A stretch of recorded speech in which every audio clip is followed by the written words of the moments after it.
Yeah, Dr. Cool Guy.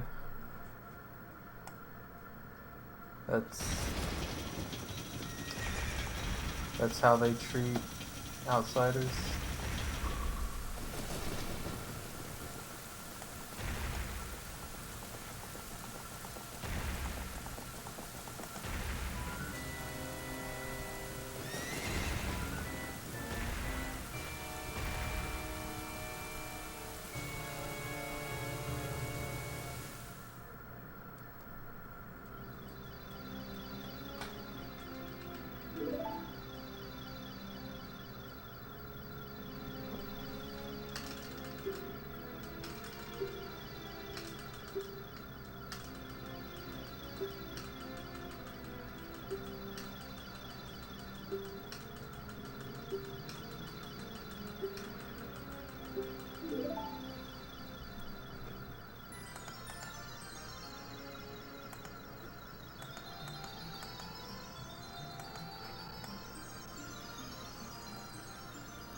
Sometimes I love chat.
Only that many Frankerzies. Dang, Shed is really quiet today.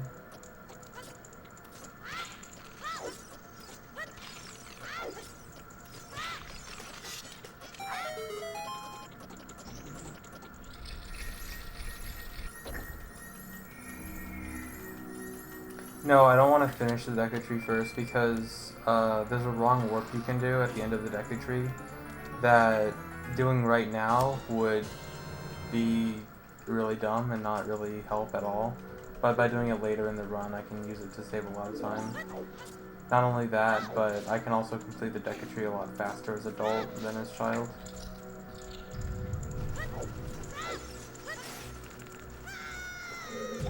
Which is why I just grab the slingshot and leave.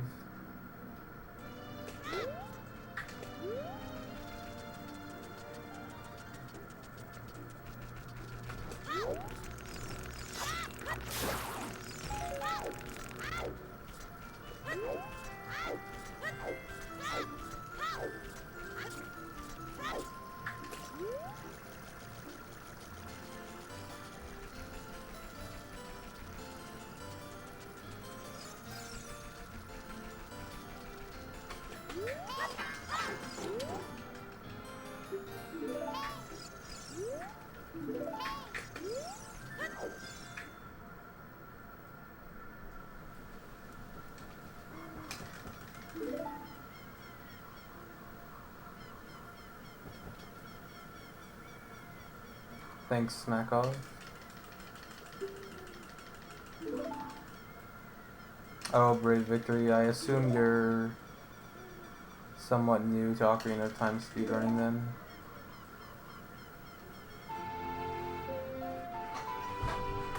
Yeah, there's a lot of stuff you can do in this game you're not supposed to.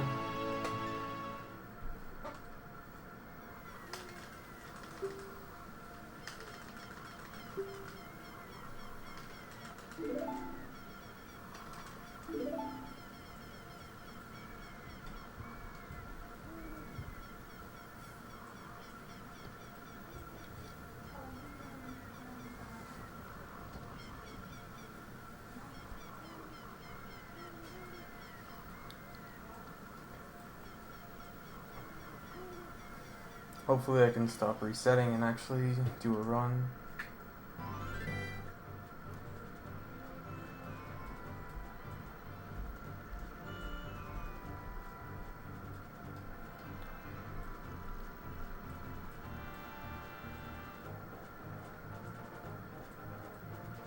I don't want to skip Saria though, I want to get the Fairy Ocarina, it saves a lot of time in the run. And technically I could skip the Owl with frame perfect, alternating stick and sword, but I'm really bad at it.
good Coco jump.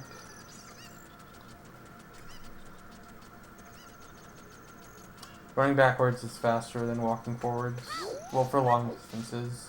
For shorter distances, that's like 4 or less rolls. You want to just roll.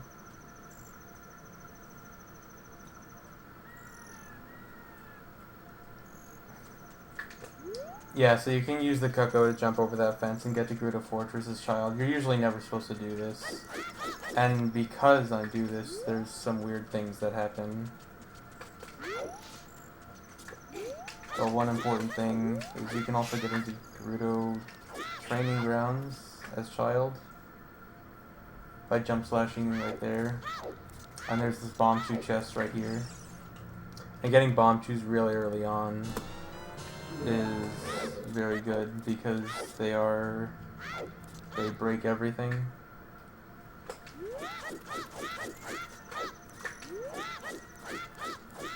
Nope, I'm dumb. I did one more side hop I'm supposed to.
Using these bomb juice, I can get to this chest early.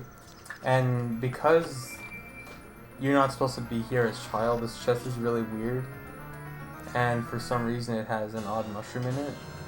But the odd mushroom is conveniently very useful for later on in the run. Also, there's a heart piece at the top of the jail, which only exists in Child Gerudo Fortress.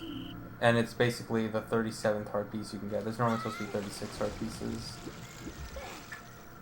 But there's a 37th one. And then I get caught intentionally because I want to go to Jabu right now. And by jump slashing that wall, you can get out of bounds. And I can use this to get to Zora's domain fast.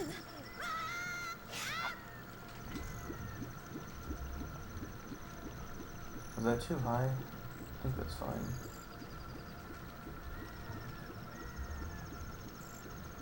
Yeah, that's good.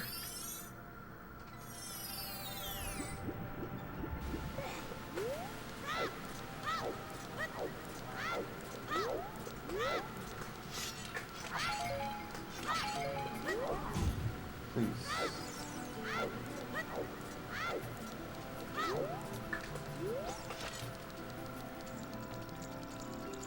And then with bomb chews, I can skip King Zora and not have to get the letter or move him. The mushroom, there's a glitch I'm going to be doing later on called Reverse Bottle Adventure. Basically, I get a bottle on my B button, and then when I catch stuff, it can glitch certain memory values based on what item I have on C right. The odd mushroom itself only modifies your heart pieces, which isn't really too important. But later on in the trade quest, like the trade quest to get the big Oran sword, I'm gonna get the odd potion and the poacher's saw, and with those I can get the Song of Time and Zelda's Lullaby very quickly without actually having to get it the normal way. There's also a few other things it gives me.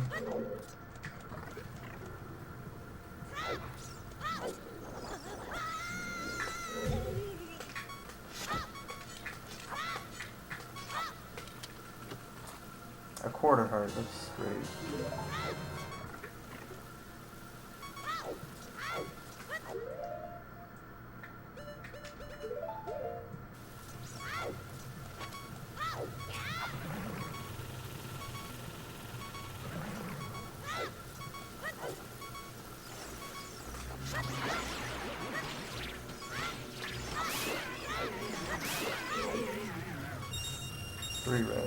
you.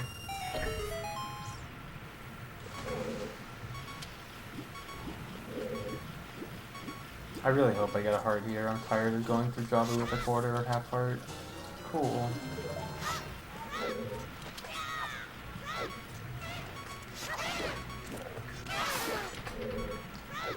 Something.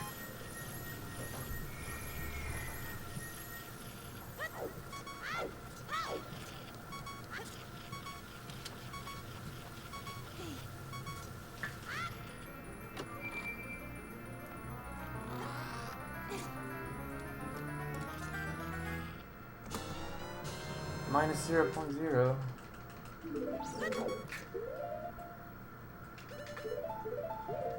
And so here's the first Skulltula I need to get in the run. It's behind this, or under the Song of Time. I didn't kill it, dude. I'm done. But anyway, you're supposed to use the Song of Time to get rid of that block, but you can just throw the boomerang around it, and when it comes back, it always goes through the block.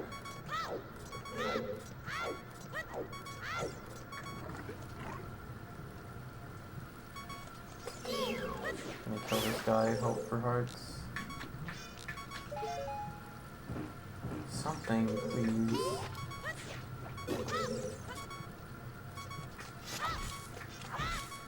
Thank you. Just one is fine.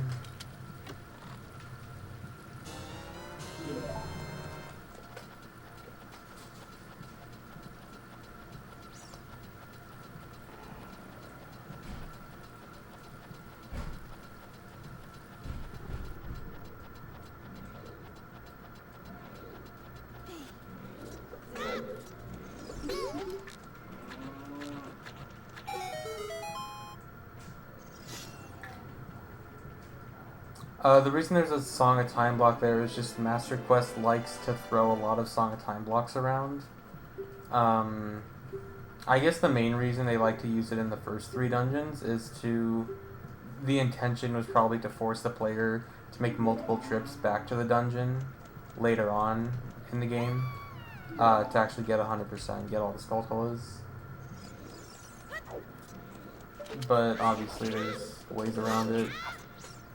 Actually, in an older version of this run, you actually didn't get the Song of Time at all. You didn't even get it with RBA. And there were some even more complex tricks to skip Song of Time blocks. Like in the Forest Trial in Ganon's Castle, you had to exit and enter a door 26 times to unload a Song of Time block so that it wouldn't interrupt you.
Yeah, Master Quest is pretty fun if you're just looking for something new.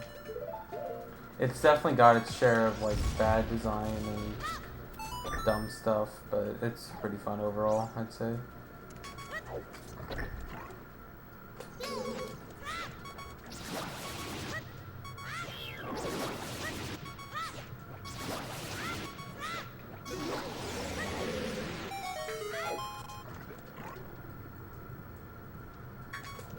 Actually, some of the puzzles casually are pretty weird.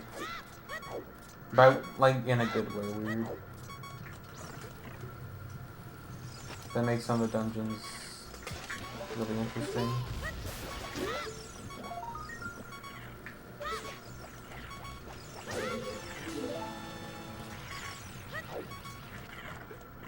Actually, I should have taken damage.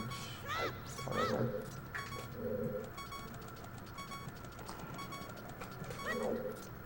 Bad design, by that I mean stuff like objects that are just improperly placed, easy to sequence break. Like, there's one switch in Fire Temple that you're supposed to hold down with a box to open a door, but you can literally just walk from the switch to the door in enough time.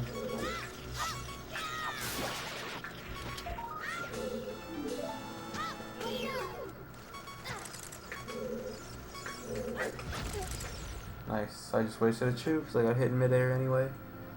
That's an intentional death, by the way. I want to die here to get back to the beginning of Javu. Much faster than actually clearing out the room and climbing back up.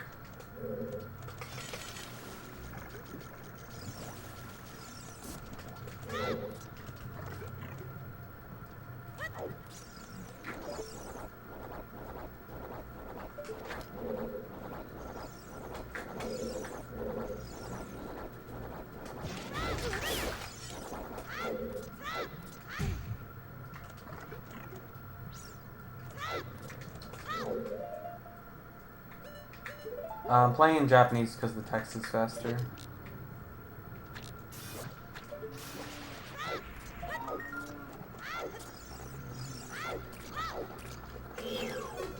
So the way you're supposed to do this room is you shoot a cow 3 times, and every time you shoot it, it races up through the wall, and then it eventually gets to this point, and then you shoot the cow and it finally hits that switch.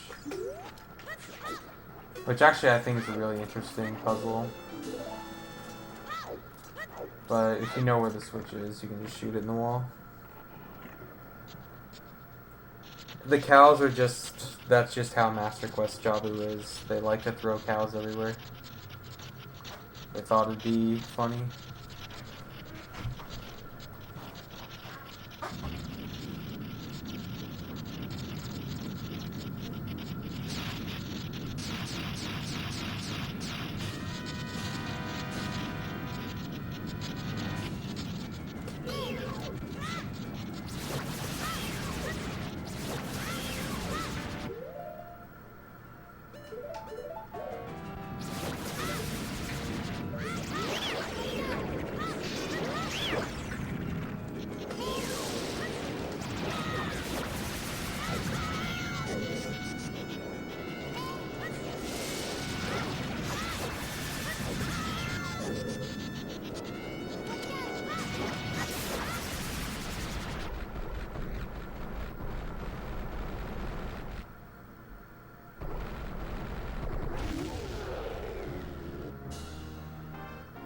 Yeah, a lot of people seem to still not know about Master Quest. Which, I don't know, to me it seems weird, but I guess I can sort of understand because it wasn't very available.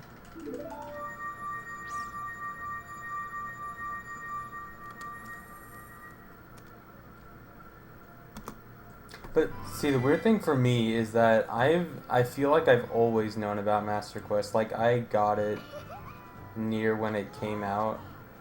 I guess like I'm just a bigger nerd than everyone, but I've always known about Master Quest, and it feels weird when people don't know. Or like, I can understand some people not knowing about it, but I feel like a lot more people than I expected don't know about it. Yeah, this is on GameCube.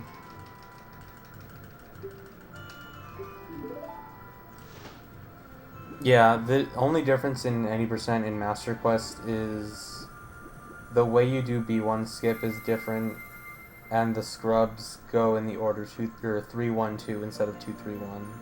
That's the only differences in any percent. Everything else is exactly the same.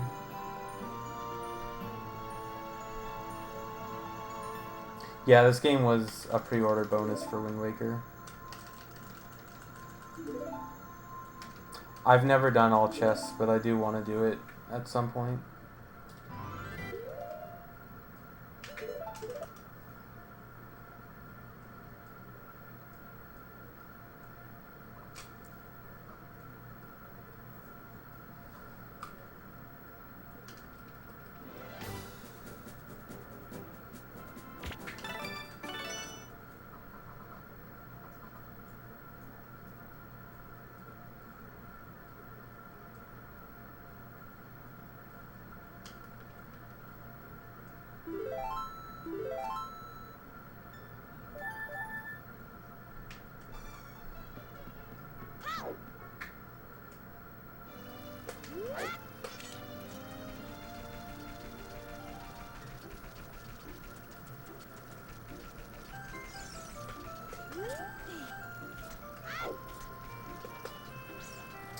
I will do no doors eventually. So never.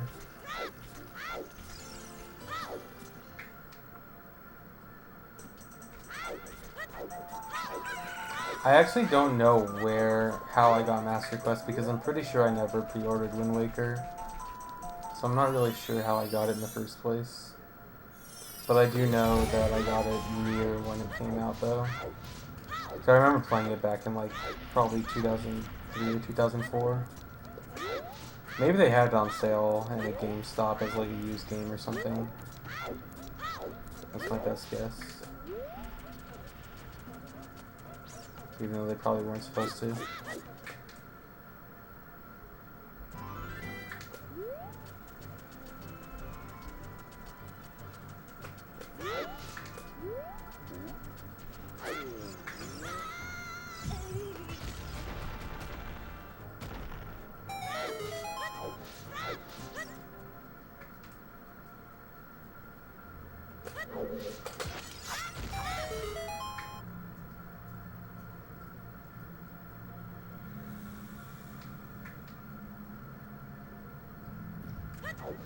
So I'm just making a quick trip into Dodongo's cavern to get bombs and a Skulltula. Not gonna finish it. Same case as Deku Tree, it's just faster to finish as adult.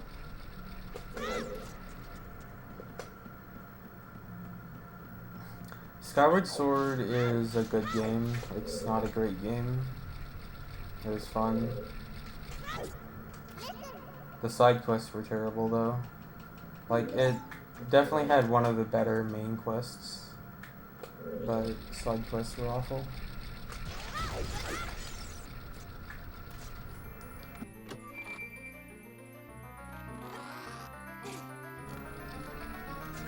Skyward Sword is one of the only Zelda games I never bothered to get 100% in.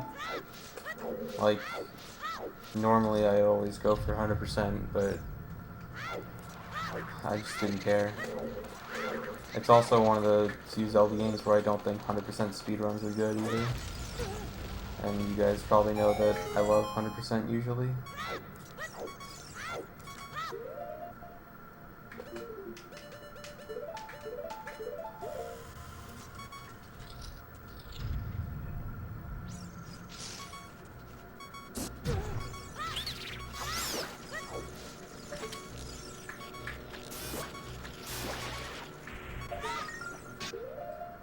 Please tell me that grabbed. Okay.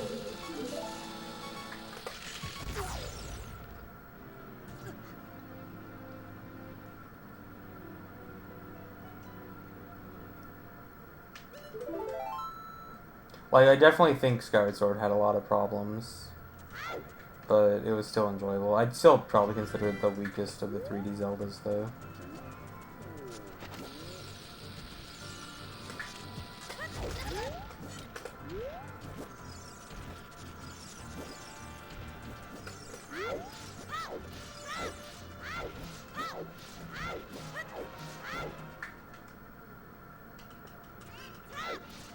I used to hate TP, and then I speedran it for a few weeks, and then I started to love TP.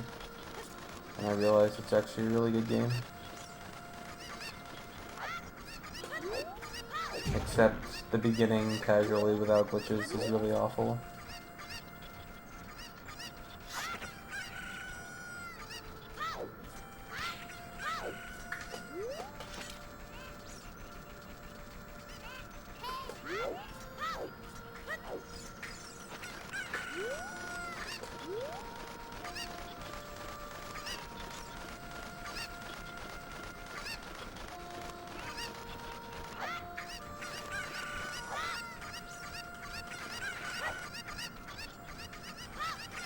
If by game mode, you mean that game selection screen?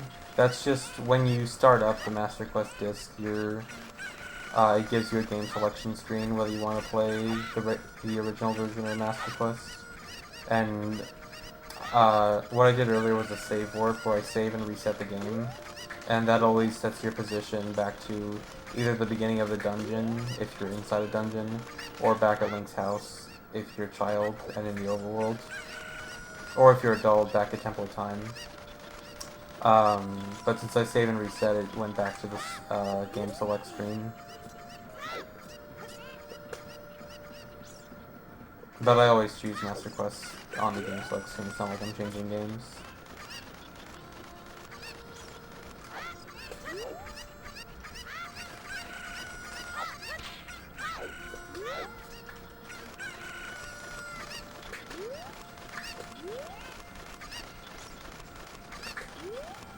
We're still lost another run at red thing.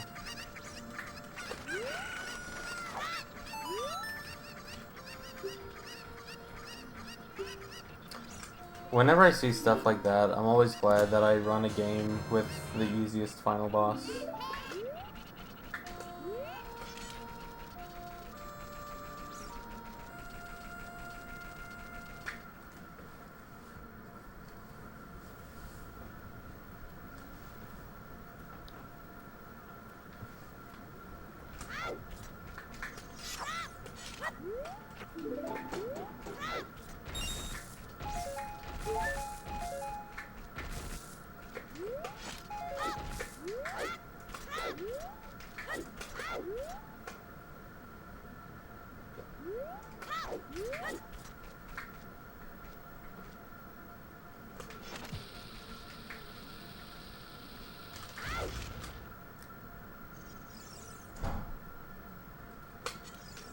So this is a super slide teleport. When you do a super slide by rolling into a grabbable object and getting your shield hit while targeting, you go backwards really fast.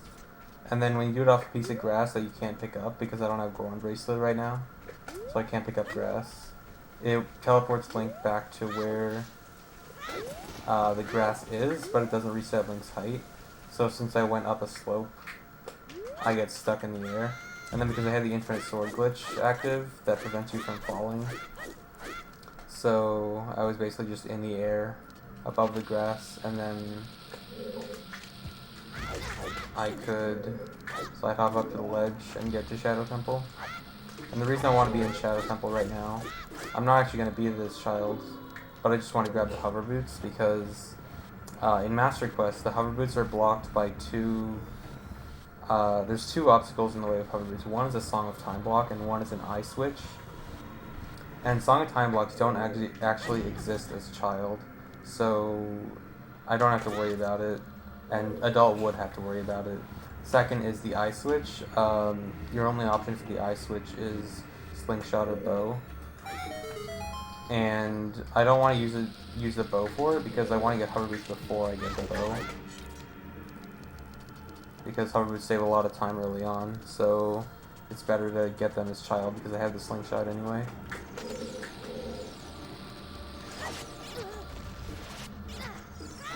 That damage is intentional, because I'm gonna die again later.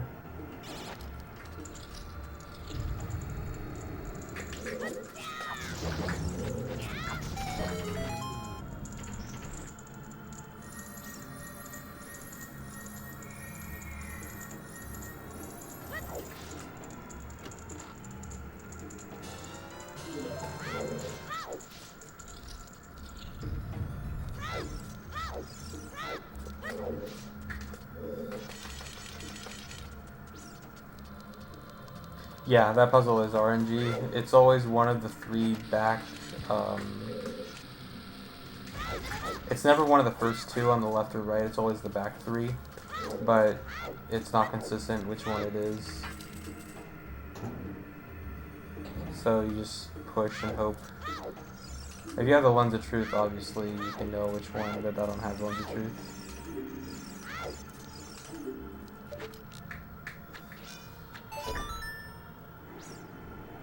Cools. This is actually a pretty good Shadow. Shadow is usually pretty difficult.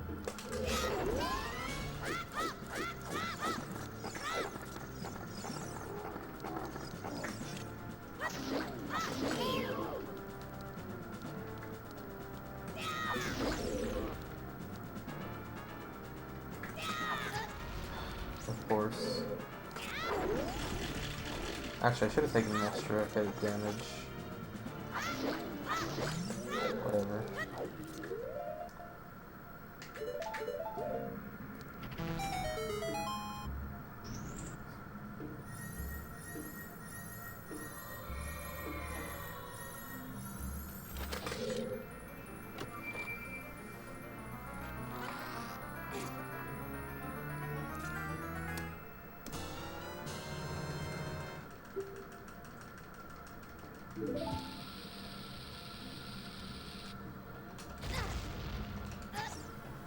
Another death warp here. Just the fastest way out of Shadow Temple.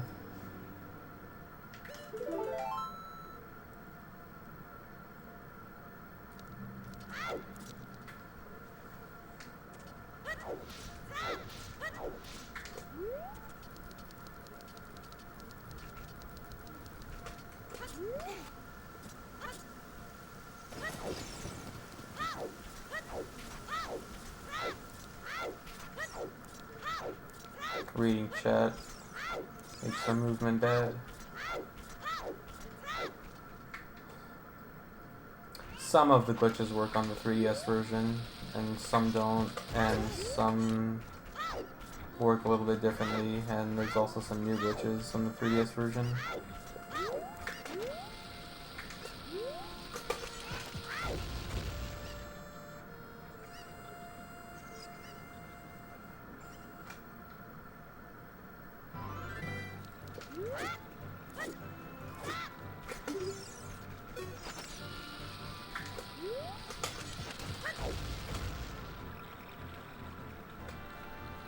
Nice, I can skip the chain rupees.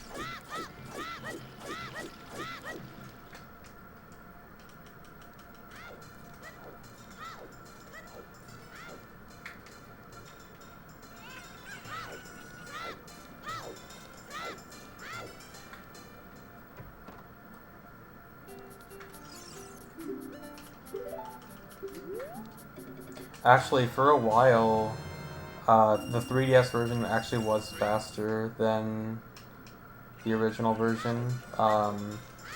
Between when Wrong Warp was found and when Ganondorf was found, 3DS was faster. By about 7 minutes, I think. Because on 3DS you could do Wrong Warp to the credits from Dodongo's Cavern as child, but in the original you had to do it as adult. But then once Ganondorf was found, obviously everything changed.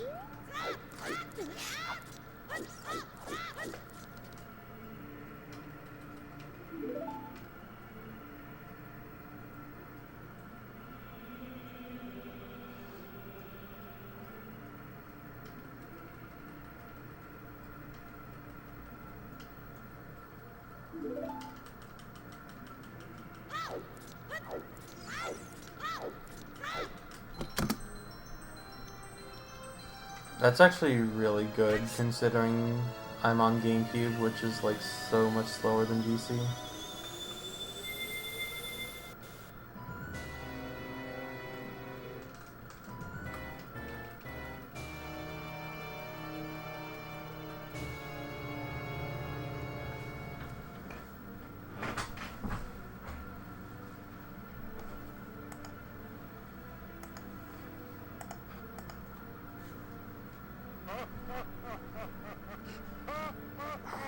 There's a lot of new people here today. Hello, new people.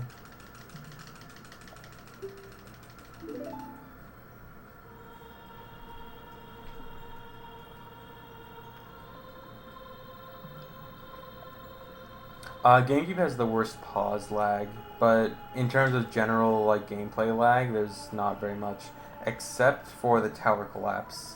Like the tower collapse near the end of the game between Ganondorf and Ganon. For some reason, it lags more on the GameCube version than on any other version,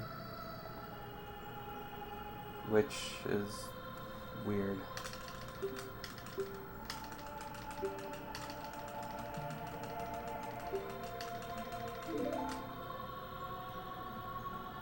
Dude, new people make the chat way more fun. You old boys are all boring.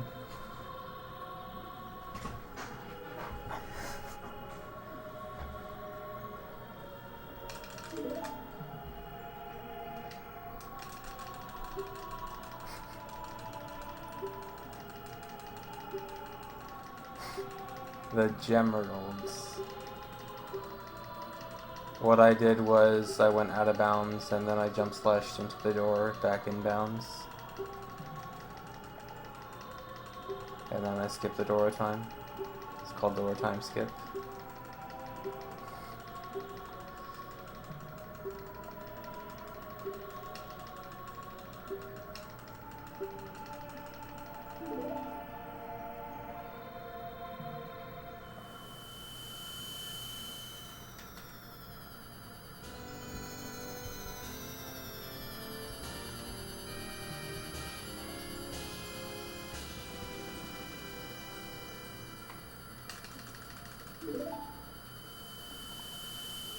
Actually, if your only goal is to become adult, you can actually become adult in 7 minutes.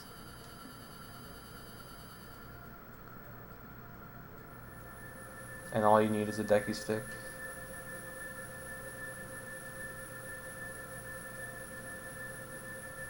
No, you're not supposed to enjoy the game.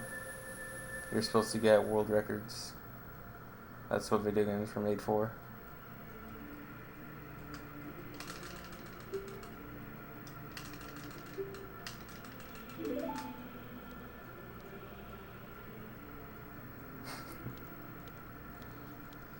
Dude, I love that the cut across the field analogy. It's so bad.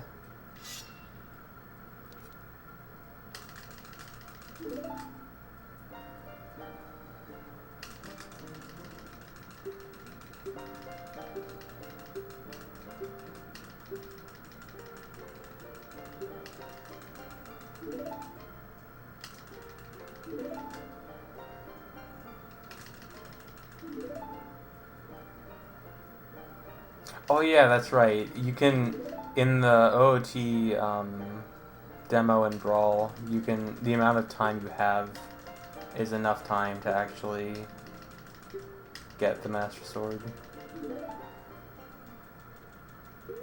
Back in the day when it was just like barely possible, it used to be a common challenge, but now it's like super easy.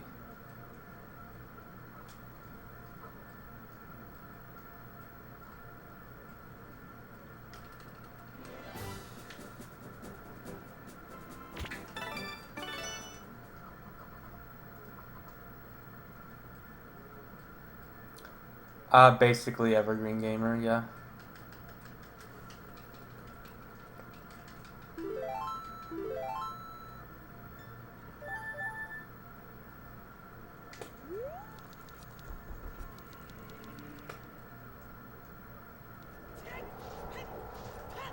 There's multiple save files in that demo. I think it's the save file that... there's one save file that starts as child with the intro gone, like 50 rupees, Deku's shield, Kokiri sword, and Deku nuts and Deku sticks, I think. Nice.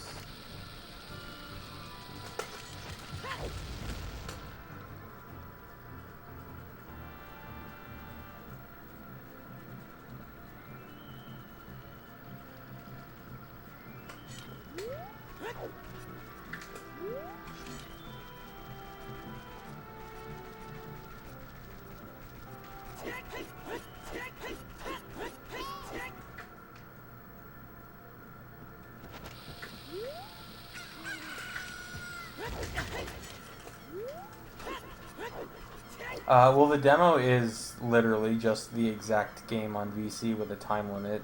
Like, the entire game is there. I don't know if there's enough time to actually get to the wrong warp. There should be enough time. But, I mean, the Brawl demo, like, literally is the game with a time limit. The entire game is there.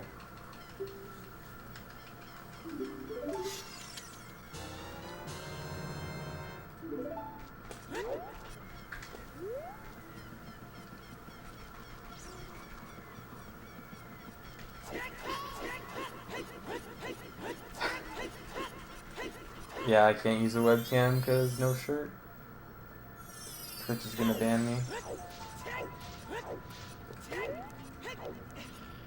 Dude, I can't wait for Caleb's next stream.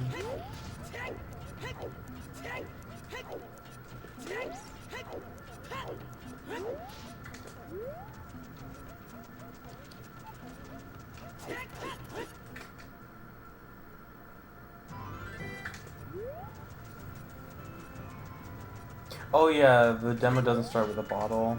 Yeah, I don't think you can do it then. Nice.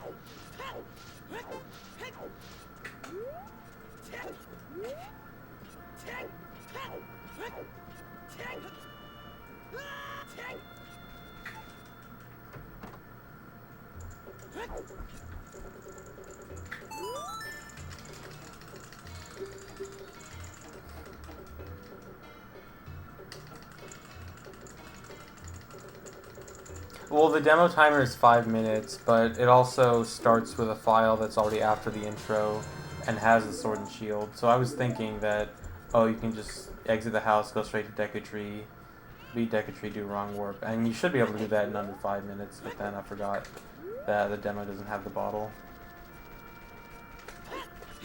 Or I don't think it does, at least. I'd be surprised if it did. You could probably get the bottle in the demo, though.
Good movement.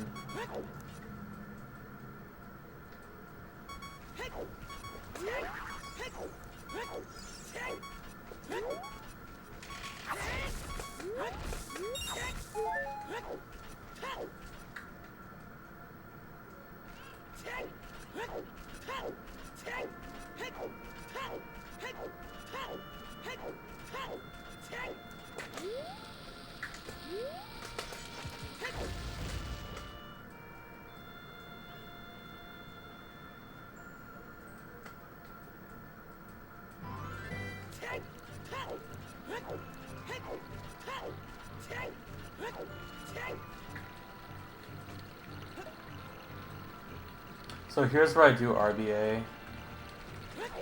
reverse bottle adventure.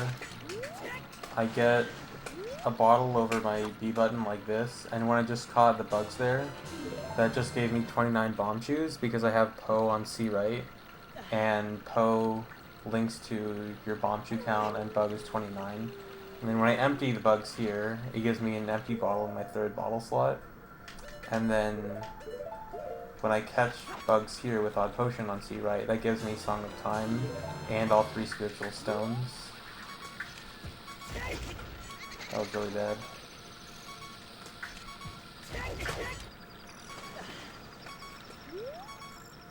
And then I'm gonna get Poacher's Saw, and then once I get Poacher's Saw, I'll catch the bugs again, and that'll give me Zelda's Lullaby,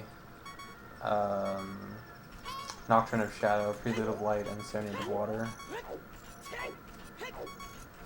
Bottle Adventure, only in reverse.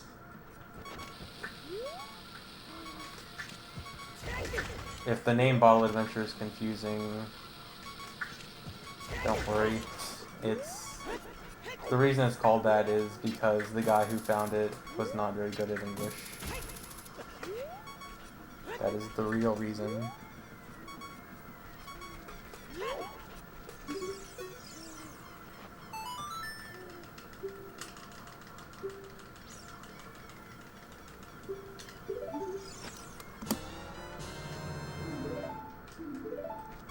I'm pretty sure a lot of that time loss is from a slight route change with how I do RBA.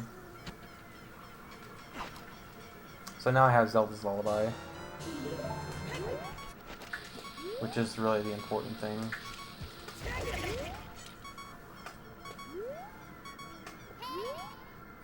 Nice slowdown. That was actually a very convenient slowdown for the Hess there, because I would have dropped the Hess if I just went straight on the stairs.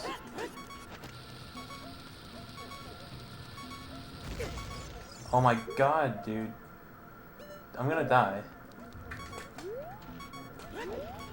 I knew I should have just gone with the standard bomb flower strat.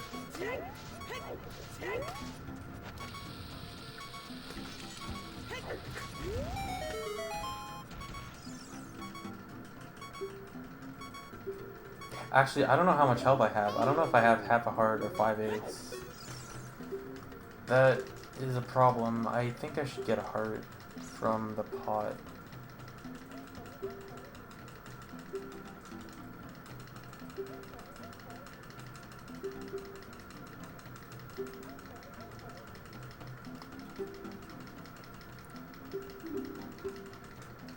Yeah, the way Hess and Super Slide are done are completely different. For Super Slide, you grab an object in the middle of a roll and then have your shield hit. But for a Hess, you roll into a bomb explosion and then hold very slightly in a direction on your control stick and press Z and R. And you have to keep that very slight hold on the control stick, or else you drop the Hess. It's actually a really interesting trade-off and difference they have, because super slides are really easy, but they're limited to a single direction. I am gonna die from that jump. So super slides are limited to a single direction, but they're kind of easy, and the Hesses, you have more mobility, but they're harder. I did not want to drop my bugs.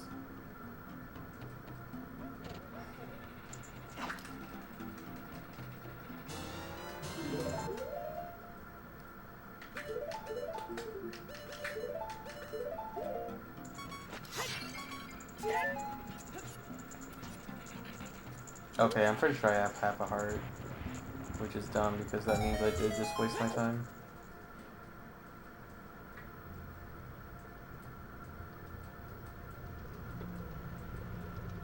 Yeah, for those who don't know, the hearts actually go down to 1/16. Okay, I did have an 1/8. That's... I don't know, that's whatever. All I know is I have less than half right now. So, this game actually calculates your health in 1/16, but it only displays in 1/4. But the only damage you can really take that does less than a fourth is fire or ice damage. And I did take fire damage from the damp berries. And also, if you have double defense, then other things that do a 1/4 heart damage can do an 1/8 heart damage.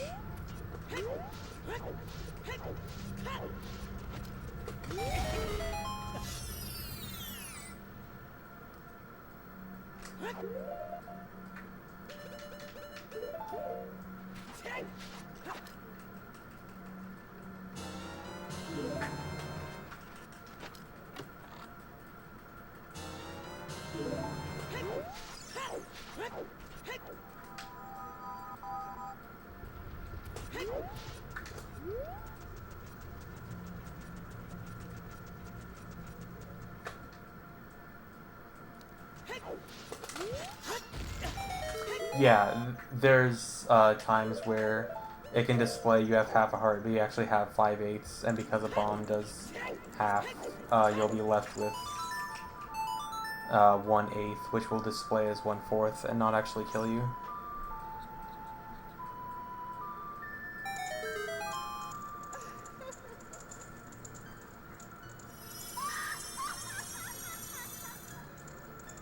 I don't have the record video on stream just because LiveSplit has not been doing it correctly lately. It's just messing up a lot, so I just decided to take it off and just have splits for now. I might do 100% for this game. I will probably never really take it seriously. I might do, at most, like 1 or 2, maybe 3 runs. I would never try to grind it out and get a good time, though. Unless you mean 100% for regular Ocarina of Time, which I have been running for 2 years and have a very good time in, but still want to improve.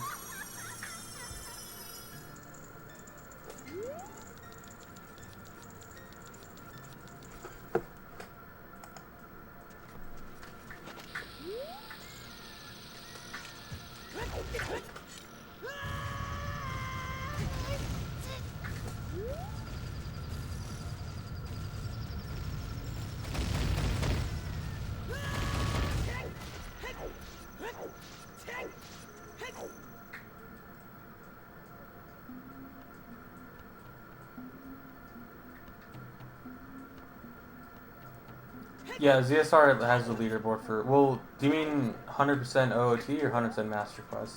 Actually, I'm pretty sure it has both, yeah. But I don't know if anything's been submitted for Master Quest 100%.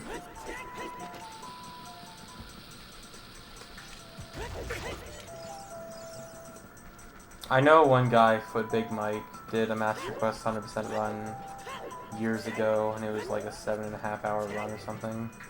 I forgot to take damage.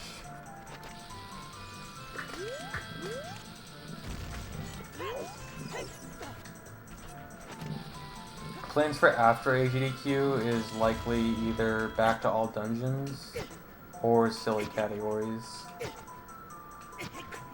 Maybe something else. I'm not sure.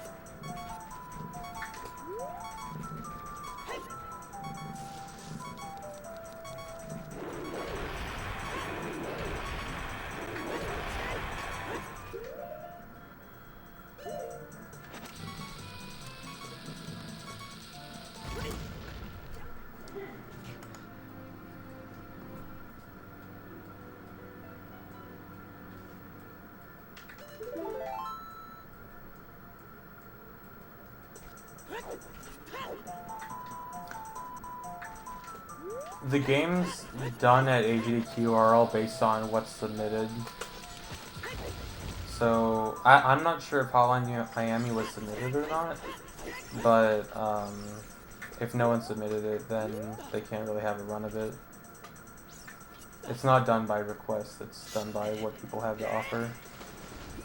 And I also know they like switching up games a lot, and Hotline Miami was done twice, I think, in the last 2 or 3 GDQs, so they probably don't want to repeat it too much. Although the rule obviously doesn't apply to Ocarina of Time, Super Metroid, Castlevania of the Night, Super Mario World, A Link to the Past, because they always bring in the money.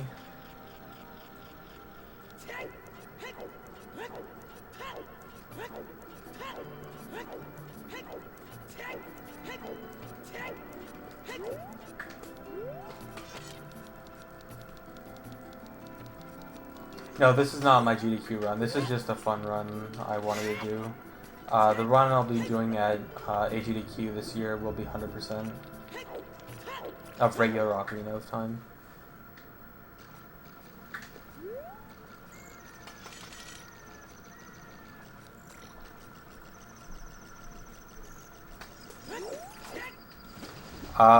Fudgeway, there's no way that's going to be useful in 100%. I think the Epona trick in general might have a use, and I will be looking into it a bit, but getting that heart piece specifically with that method is not going to happen.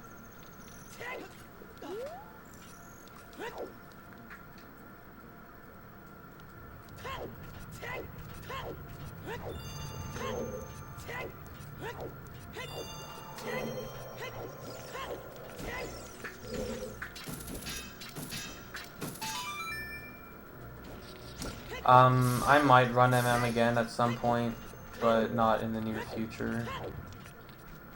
I kind of got really tired of it after running it last AGDQ.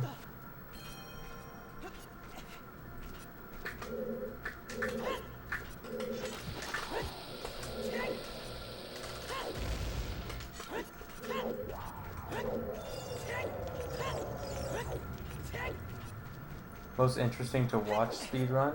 Oh my god. I don't know if I have one specific favorite, but other ones I like are Metroid Prime 1 and 2, Twilight Princess, Four Swords Adventures, A Link Between Worlds,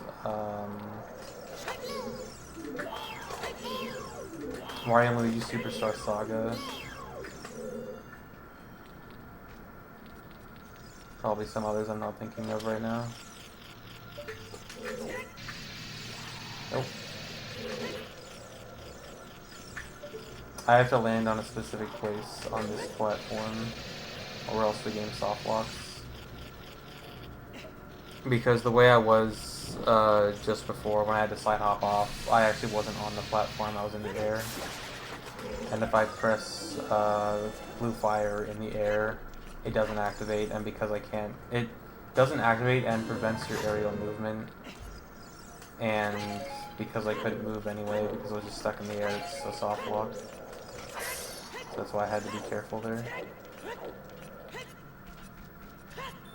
Yeah, you did see a boulder despawn. So what happened with that boulder despawn is actually the two rooms are linked together, and there's a load trigger separating the two rooms, and the boulder is part of the loading set for the first room, but as soon as you touch the load trigger for the second room, it has to deload the stuff from the first room, including the boulder, so it looks really funny like that. See, like if you just saw, there was a big lag burst right there when I entered this room. That was the previous room unloading and the current room loading.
Jeff, there's one use of it was to get to a really late part of the tower collapse. Hold on.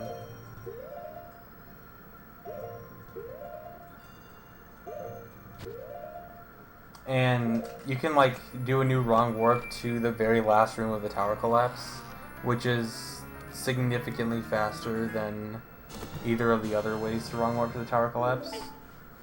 So, actually, now that I think about it, I wonder if it could be used in all dungeons. Probably not. But yeah, that wrong warp to the very end of the tower collapse could be used. Well, I'm not sure yet. It has to... A few things have to change about the rules for 100% for it to work, though. Like, we need to discuss RBA, because it would require RBA.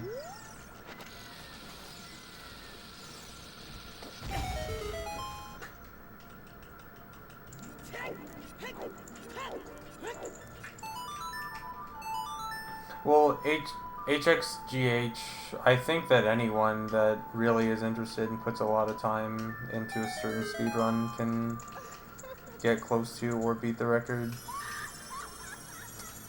All it really takes is motivation, but my motivation for Majora's Mask is very low.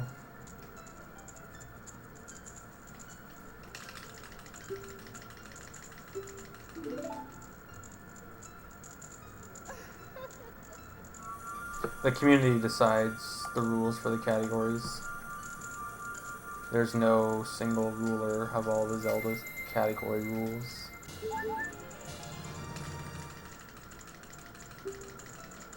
The difference between Master Quest is Master Quest has dungeons rearranged in different ways. The puzzles are different, the enemies are different, stuff like that.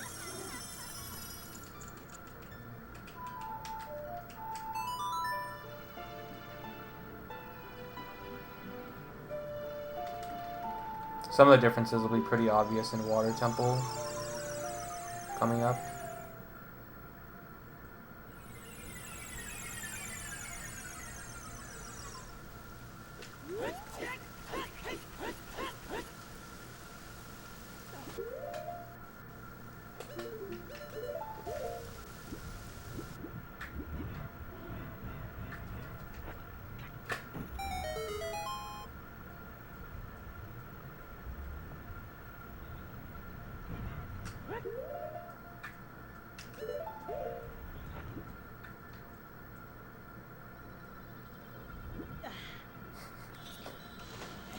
Yeah, we have the Zelda speedruns Illuminati.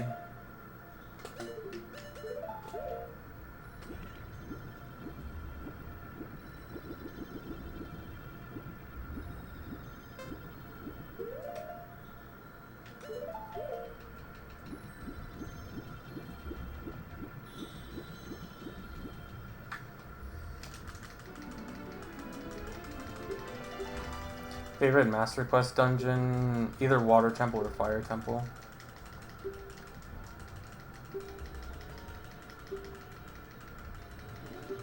Or Jabu. Jabu is, I'm not sure if I'd like, in terms of just like overall dungeons, Jabu is good, but I don't know if I'd put it as the best. But in terms of like comparing OOT to Master Quest, Jabu is by far the most improved dungeon. Jabu is actually a good dungeon in Master Quest as opposed to regular OOT where it's by far the worst.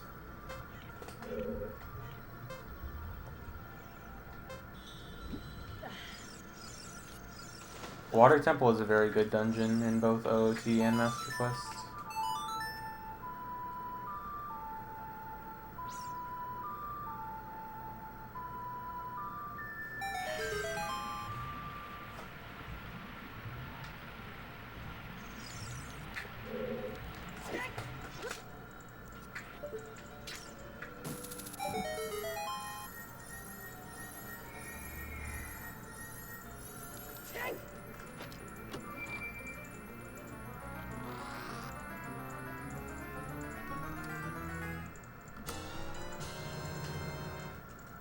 So one thing that's really cool about this category, as opposed to most OOT categories, is that you actually get the long shot early on. Because, like, basically every other OOT category, you don't get the long shot. The only categories you actually get it in is 100% and glitchless. Glitchless, like, who cares? 100% you get it, but you get it kind of after some of the cooler uses for it. I was actually supposed to set Rosewind outside the door, whatever. But in Master Quest, you can get it really early on, and it leads to tons of glitches like this. Hold on a sec. There we go.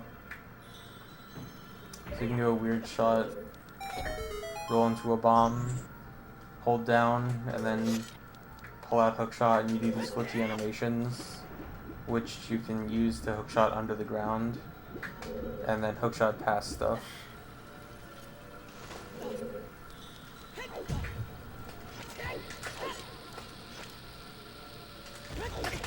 And that's another thing I really like about Master Quest is the fact that you can use weird shots so much, because it's one of my favorite tricks, but it's not really used that much in regular Ocarina of Time. Yeah, all the mechanics are exactly the same in Master Quest.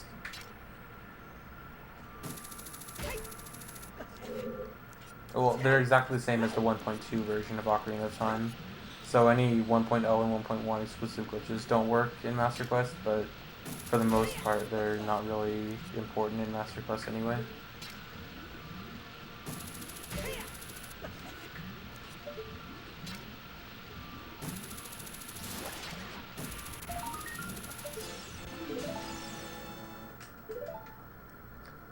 No, I'm not going to do another run after this.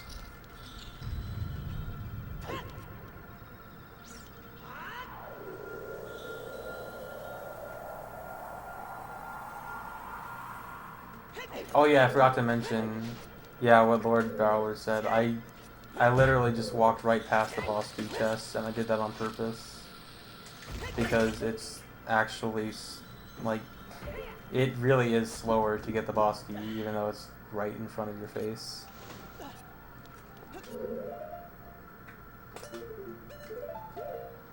Yeah, the 1.1 and 1.0 and 1.1 exclusive glitches would help Master Quest 100%, definitely. Because you can't do early eyeball frog. Although honestly, I kind of like that about Master Quest 100% because it gives it something else that stands apart from regular Ocarina of Time, besides just the dungeons.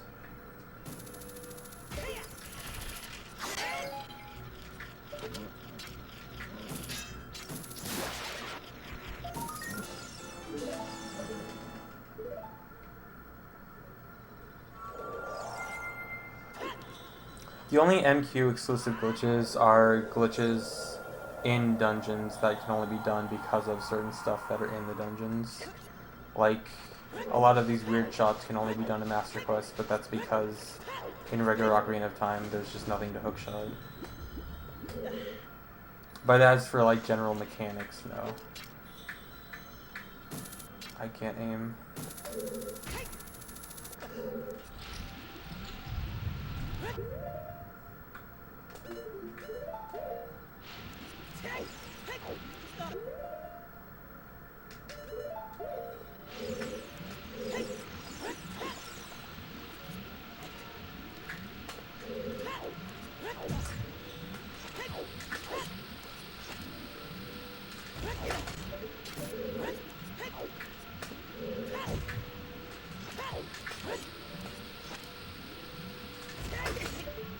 Dude, weird shot, please.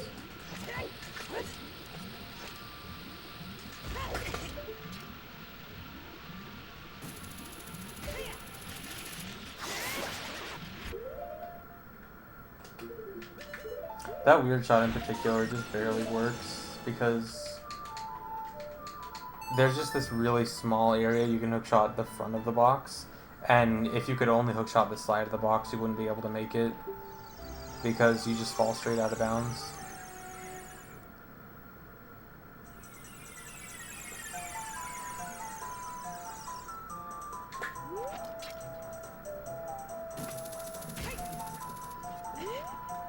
Hello?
So that bomb shoot really breaks this room because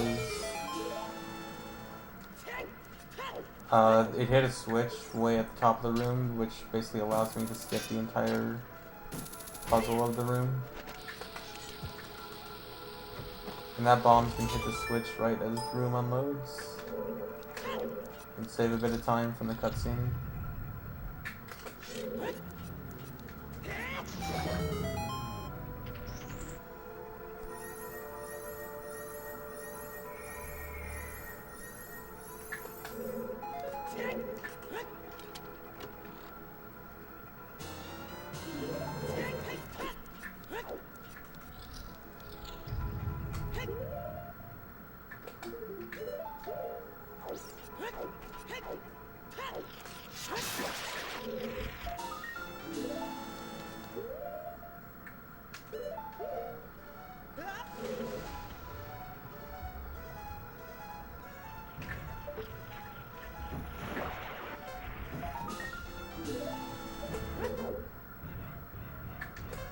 Yeah, I developed this run. I made the category and made the route.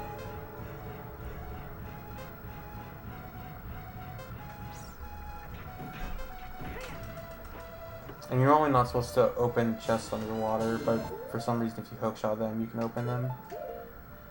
Which is really convenient. Yeah, your fall speed does increase with iron boots.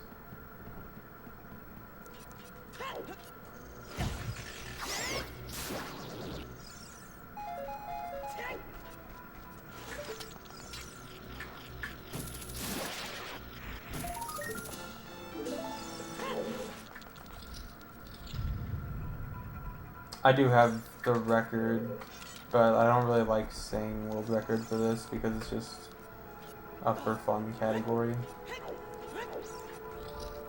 Not really meant to be serious, or at least not right now. I would like this category to become popular and sort of serious because I think it's a really good category and it's the best way to really speedrun Master Quest, I feel like, because it separates itself from Ocarina of Time way more than any other category would.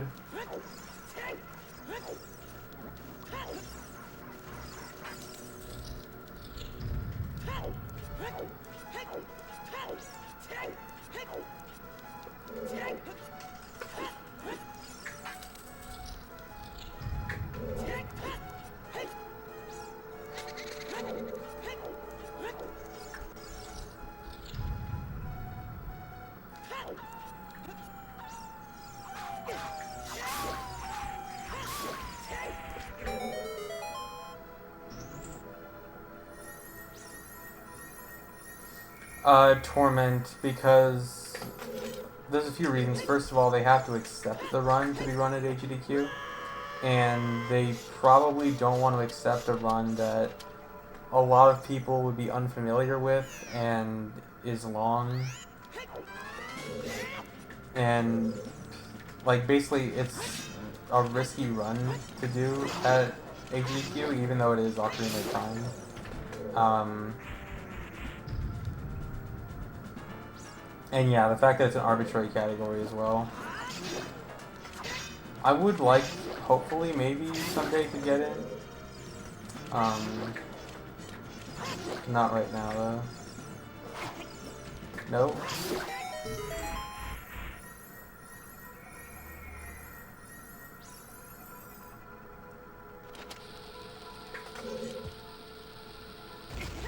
No. Whatever.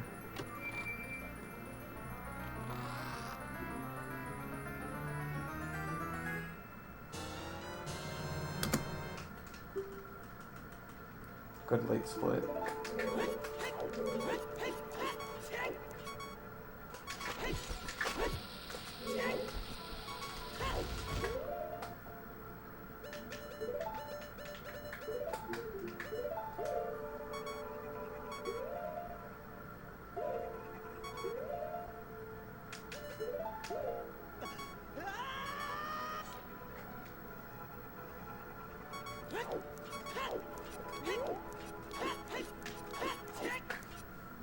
Like, I'm sure that I feel like Master Quest probably will get a shot at a GDQ eventually.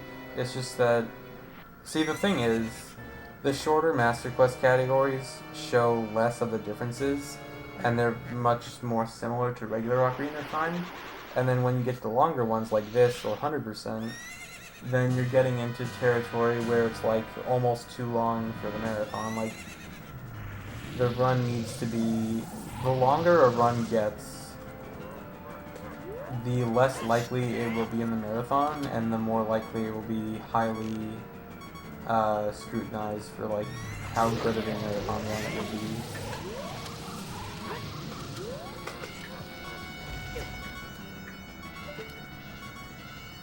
So I think if a Master Quest run ever gets into HDQ, it's probably just going to be more of a run work.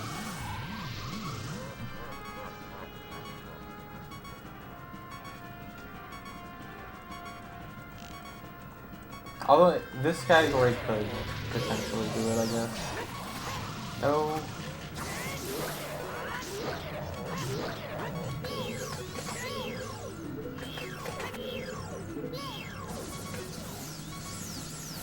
I need to stop trying to do my swag strat there.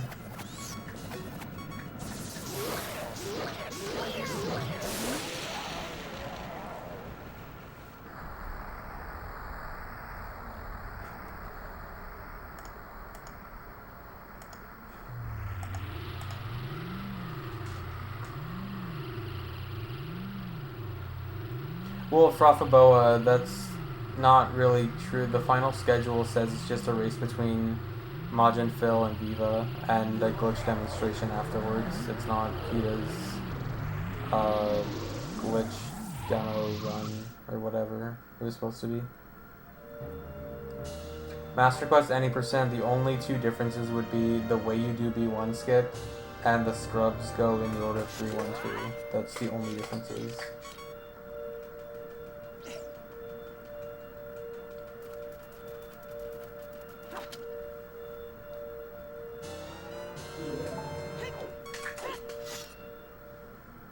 Last run that got this far died here. Hopefully it won't happen again.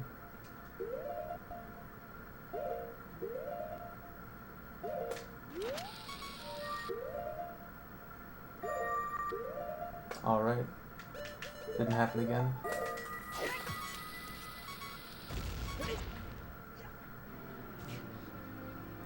The real Phantom Ganon is brighter than the fake one.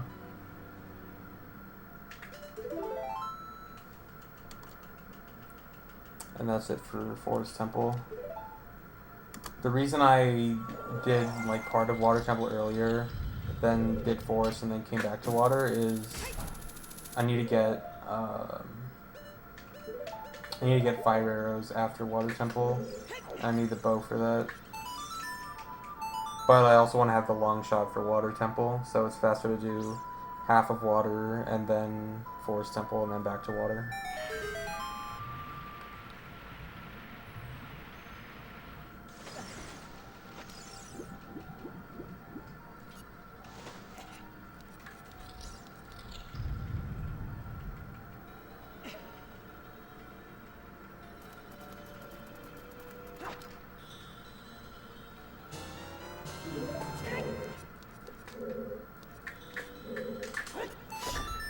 Please.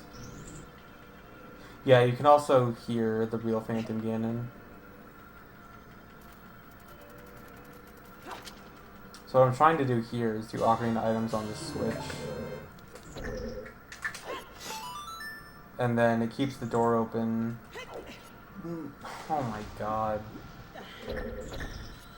Keeps the door open for long enough to get to it. You're normally supposed to hold it down with a box. But I'm bad.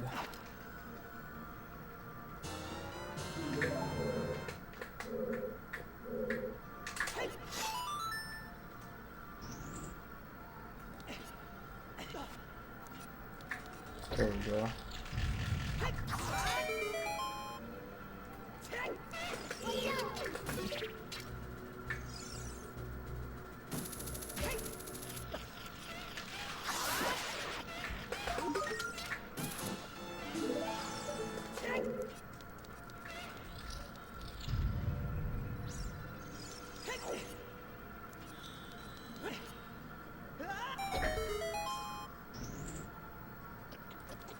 the dungeons in Link Between Worlds, they weren't bad. They weren't amazing. They were like all okay.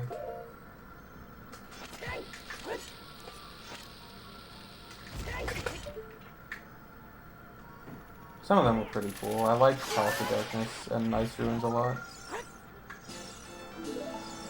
House of Gales was also surprisingly decent.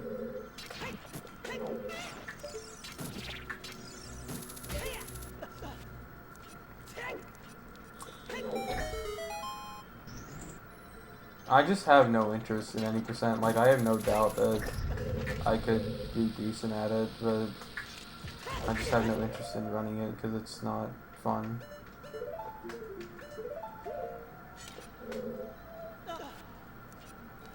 I like the extra content in OOT that isn't just the Deku Tree and Cuckoos. Oh yeah, so this is why I didn't get the boss key earlier, even though it was right in front of me. I walked right past it. No, I am failing the easiest trick in the game. Anyway, that is the Water Temple boss key skip.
Hey, anyone want to talk about a good category instead?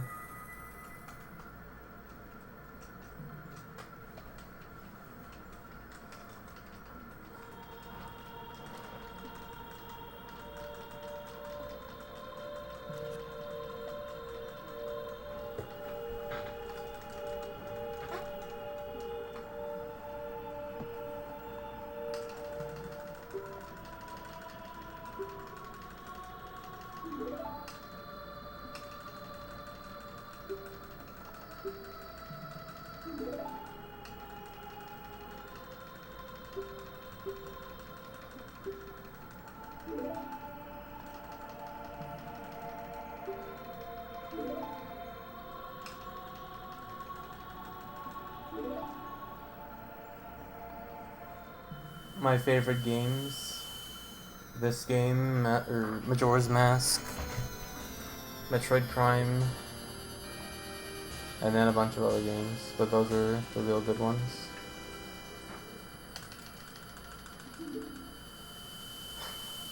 Get Out cools. A Link to the Past any percent, yes, let's talk about that. Let's talk about how the A Link to the Past any percent run is unbeatable.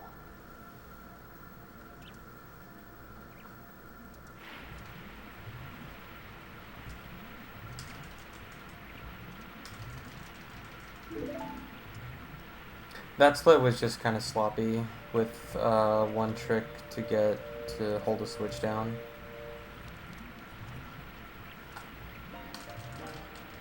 Oh man, Twitch staff, hide the gay weed. Put your shirts on.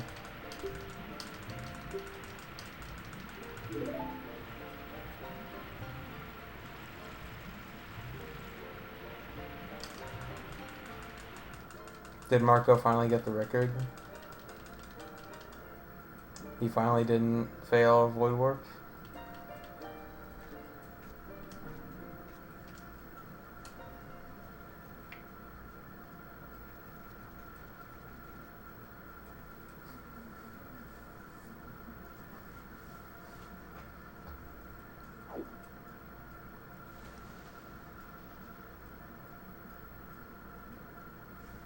Shirts on, pants off.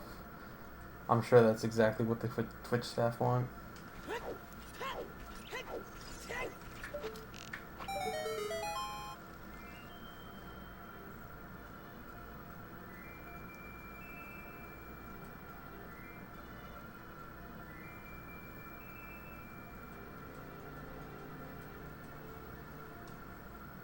I don't know, that's what I'm asking. I don't know if Marco actually beat it yet, or if he's like close to the end, or what.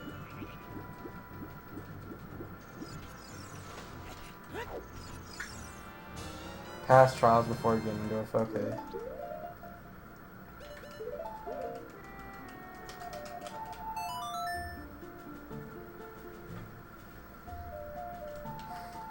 Well, good luck to him. Hopefully 5th or 6th time's the charm.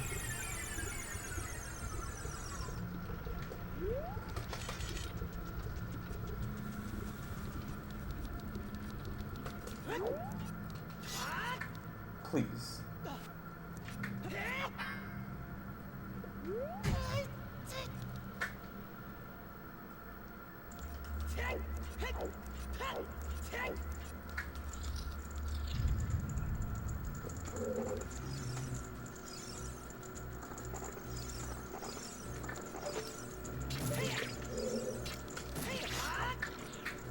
So this is a pretty cool Master Quest glitch.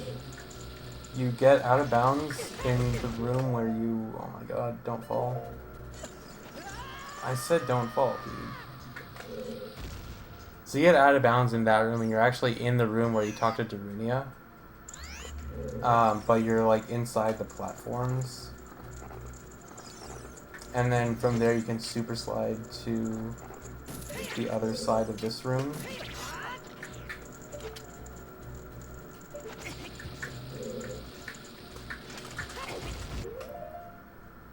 And then you can get the hammer early.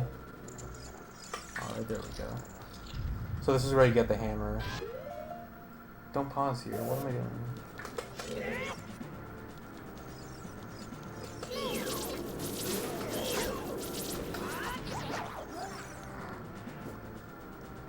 And so this skips a pretty significant portion because it skips going to Darunia's room, talking to Darunia, getting a key in there, which is actually really slow. And then going all the way around into this room. And it also looks really cool. Because that trick is actually really neat.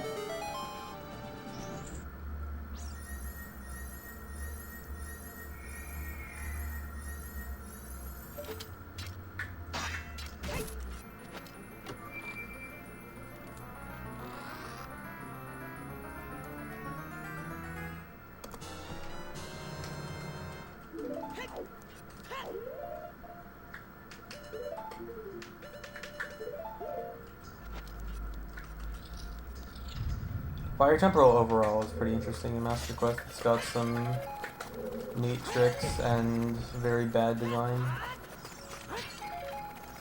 Well, sort of bad design. It's arguable, but funny design, I guess you can call it. And this death is intentional. It's the best way to get out of here.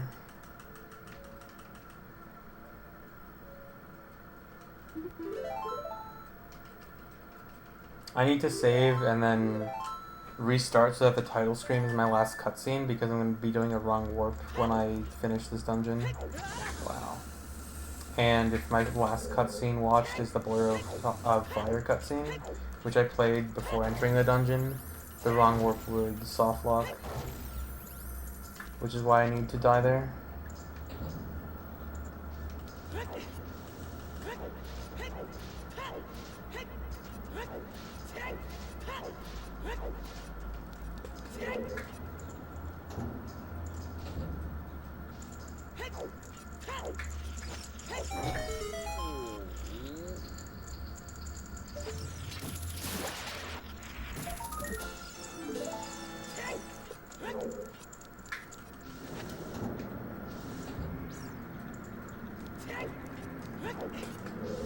Yeah, I wouldn't necessarily say the dungeons are harder in Master Quest, although, like, I don't really think of Master Quest as a harder game, I just think of it as a different game, and if you think about it like that, then it's pretty neat. But yeah, it's definitely arguable whether it's actually harder or not.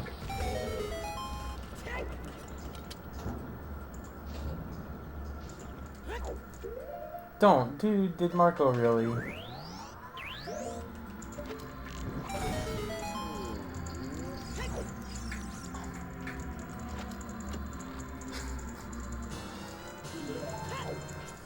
Bad RNG, dang, dude.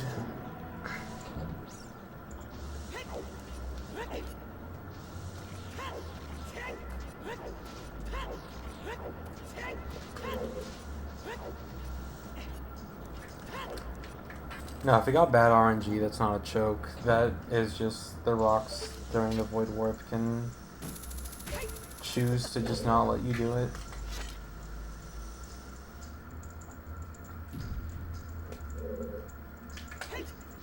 If one happens to fall on you while you're grabbing the edge, then there's just nothing you can do about it.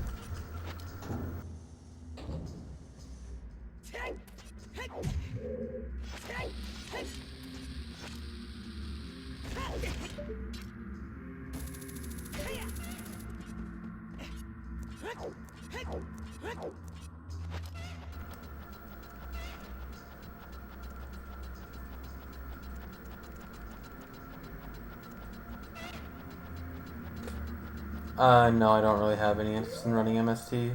If I do, it would only be a small amount of runs to just get a PB, since I haven't done it in, what, 3 years now? 3 years? A long time. So here's one of the bad design choices I was talking about. So there's a switch here. You're supposed to hold the switch down with a box, but you can just walk to the door before it closes.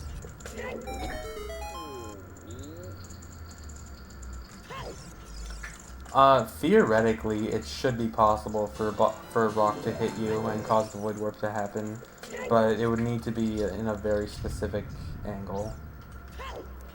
So, theoretically, I don't see any reason why it shouldn't work, but I've never seen it actually happen.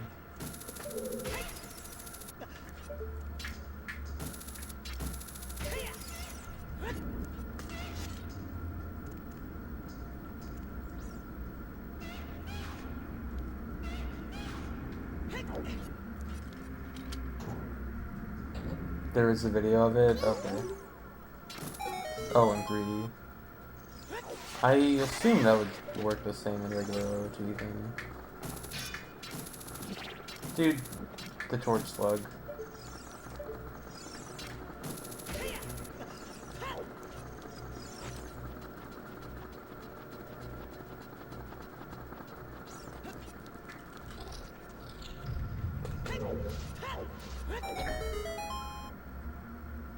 Would Twin Galaxies allow that switch trick? I don't know, that's a good question.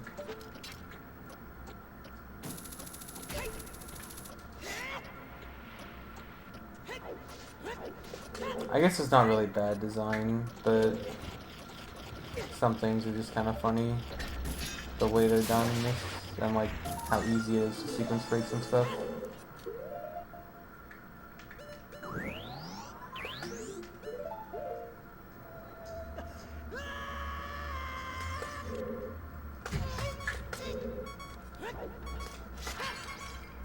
Barry, please. Thank you.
So this Skulltula right here is pretty fun. You're supposed to go all the way through the room where you get hammer and regular Ocarina of Time, and then go up in that room above there. But the ground / ceiling there is not solid. You can just long shot up.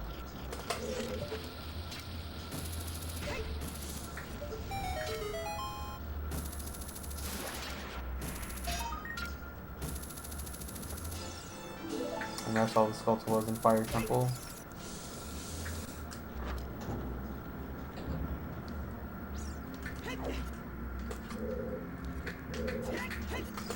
And then the boss you skip.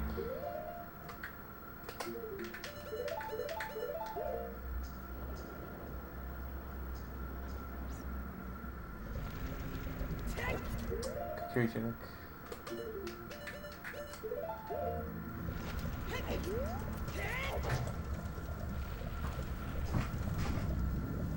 Yeah, that's one thing I really love about Master Quest is how good Longshot is in this game.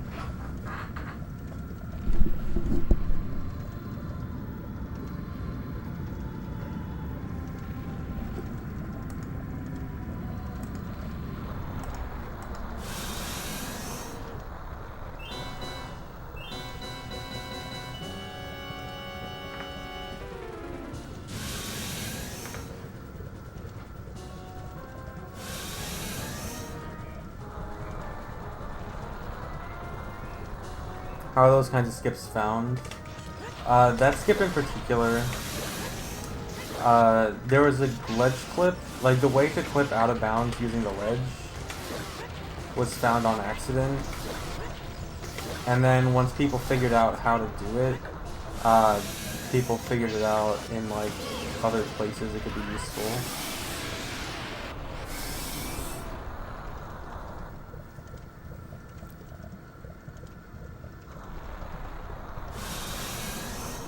And so the way I killed Lavaja there is there's a second hitbox.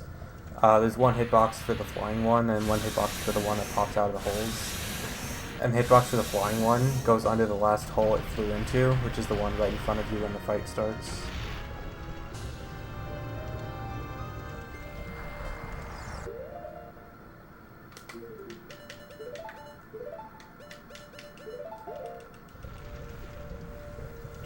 I hope my ESS down worked there. It should work. Yeah, that looks fine. Okay.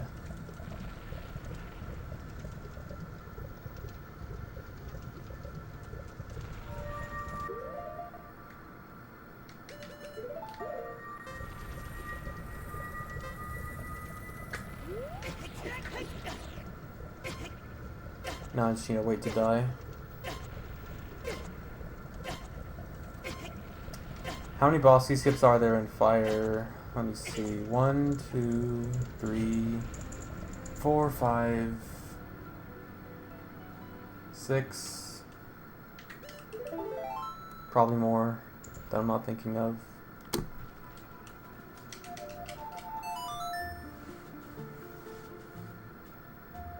Seven. There's a lot. Fire Temple, see, the interesting thing about Fire Temple is because it's so vertically based, and the boss room's all the way at the bottom, basically all you have to do is get out of bounds, and you can probably fall far enough to where you can get into the boss room. And there's also this entire section that's like strictly based on vertically going above the room before the boss room. Like the entire Fire Maze Flare Dancer area up to the hammer is all just like building up above the room before the boss room. Thanks, Ben HW.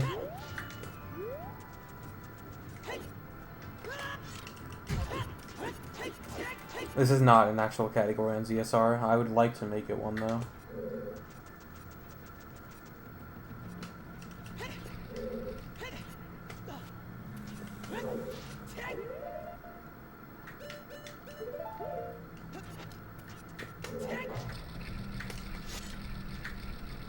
I'm supposed to equip fire arrows here.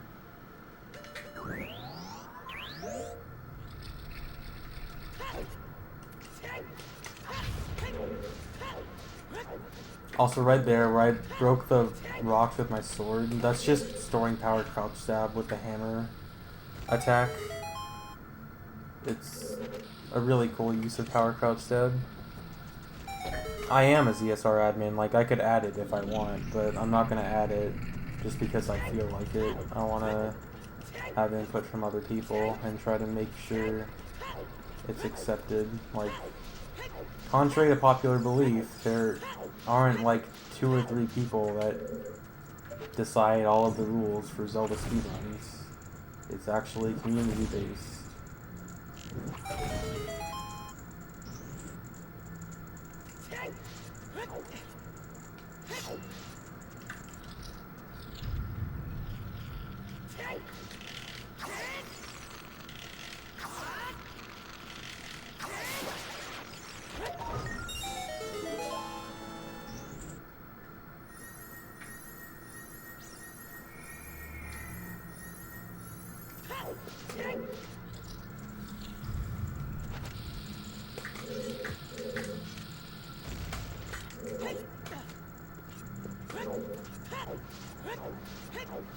My favorite MQ dungeon is either Water Temple or Fire Temple.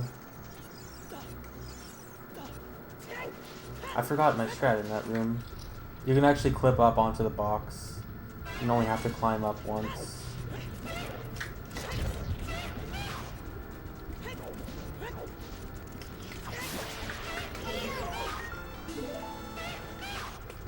I want this guy to kill me. Or I'll just kill myself.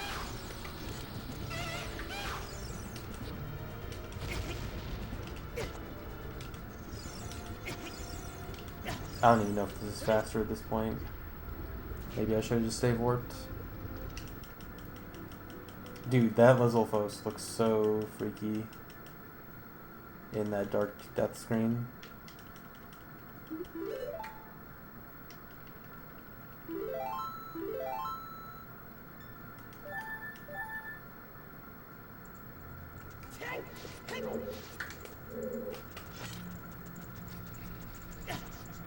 Yeah, the definition for this category, oh my god, says you still have to complete the dungeons, not just get the stones or medallions.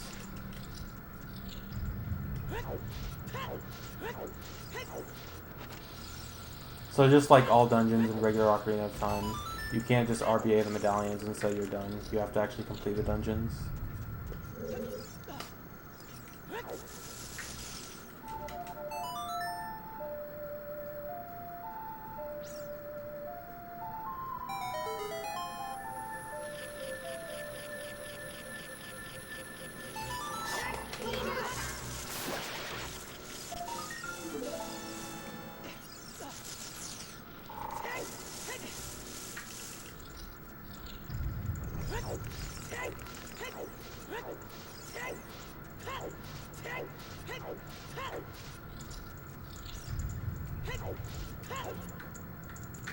Complete the dungeon is you get the stone or medallion from the blue warp.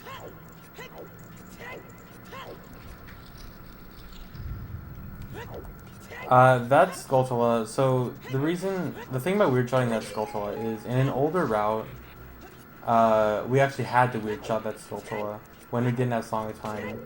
But the thing with the weird shot there is you can't actually weird shot and just hook shot the token. You can kill it with the hook shot, but you can't grab the token with the hook shot. But what you can do is you weird shot under it, and then you can exit weird shot, just like press A to exit hook shot mode, and then you'll grab the token. But the thing is, it's really inconsistent, and in theory, shouldn't even work, because like from my understanding of weird shot, it just shouldn't work that way, but it does. So it's this really weird and inconsistent trick. But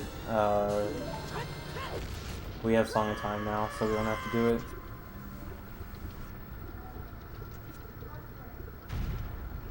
Yeah, the way you can get the medallions and stones from other ways by doing reverse bottle adventure, which I did earlier. I actually used it to get Song of Time and all 3 spiritual stones.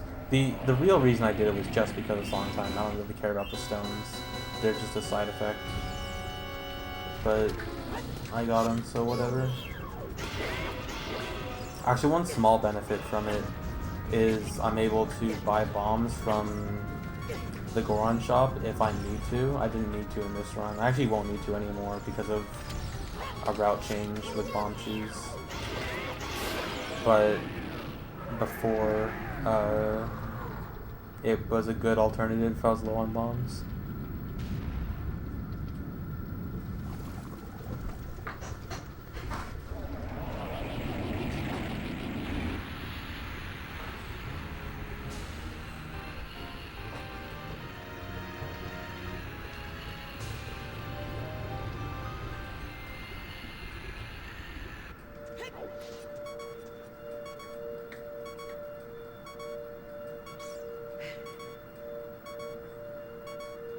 Oh my god, please.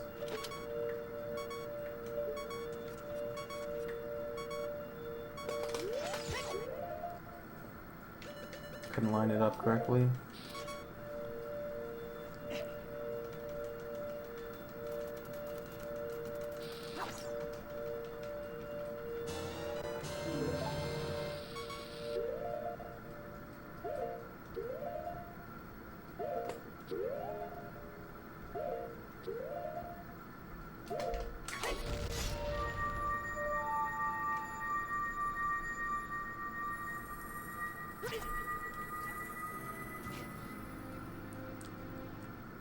No, Hops is best player. You'd still have to, like, the official trigger for completing the dungeon is still having the white flash is actually the specific thing.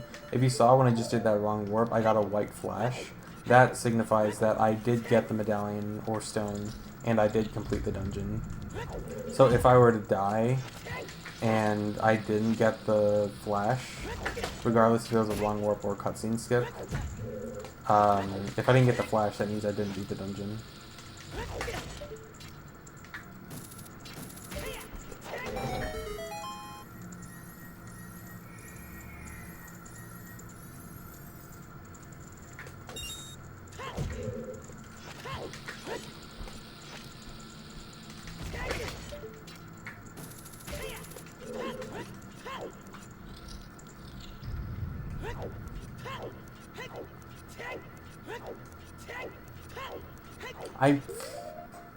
Good job.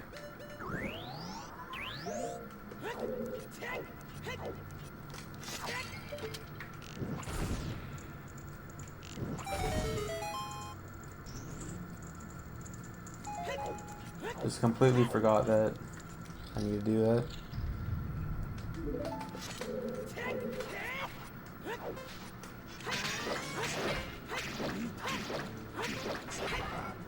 The sand here actually makes the Iron Knuckle fight really easy because you sink so low that it makes the Iron Knuckle impossible to hit you from close range.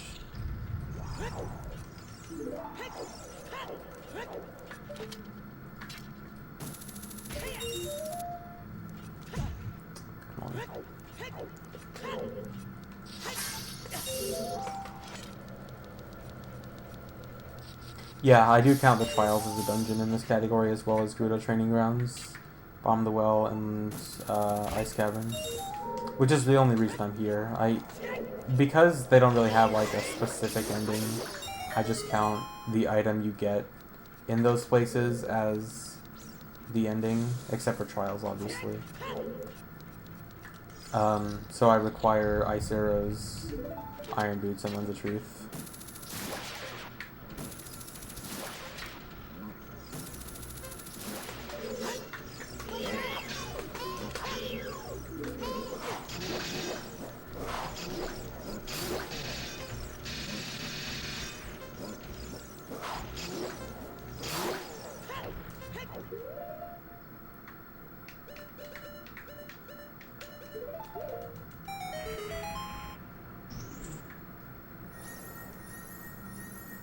Hey Michael, runs are actually going pretty well. This run's pretty decent. Considering I'm 4 seconds behind and GameCube loses like a lot of time up to this point, I'm doing pretty well.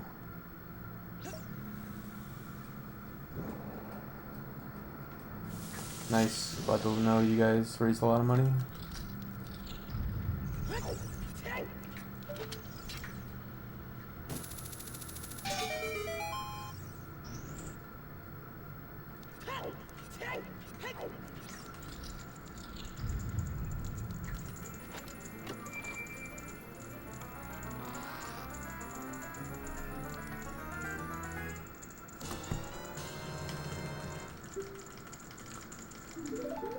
It is a little bit faster to do 2 weird shots to get out of Gerudo Training Grounds, but it only saves like 7 or so seconds, I think, over save warping, and I also kind of want to be careful with my bombs at this section.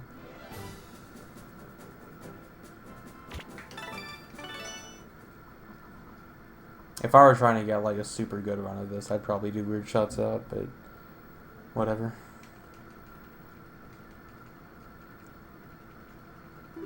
Cool boost ring.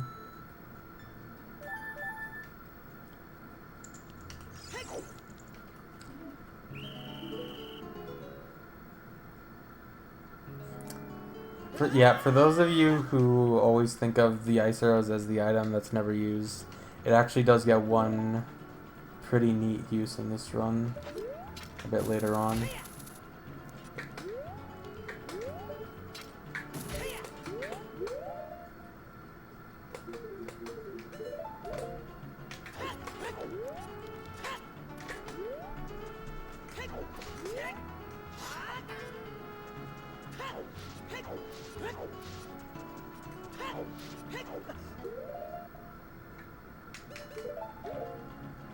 Alright, let's see if I can Hess.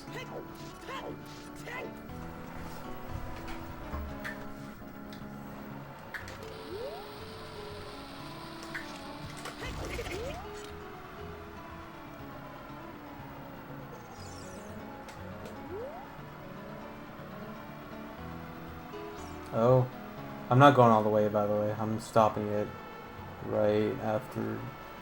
I was gonna go a little bit farther, but that's fine too. I'm definitely not risking going all the way on GameCube though. I have done it before, but it's not worth it. It's risky. On GameCube it's really easy to accidentally change your angle when you don't mean to. And in a Hess as precise as the Wasteland Hess, you can't afford that.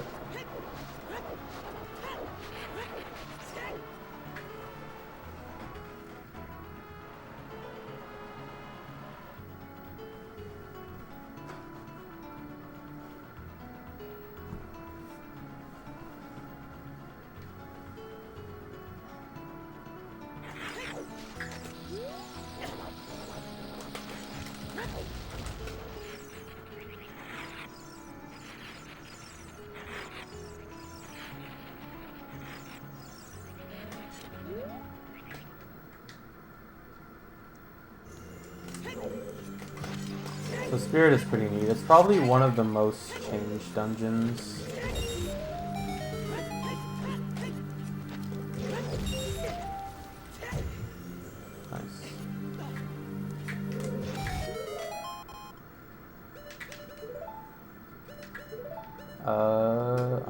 dumb. I don't know what to equip. There's something else I forgot to equip. Hammer, that's it.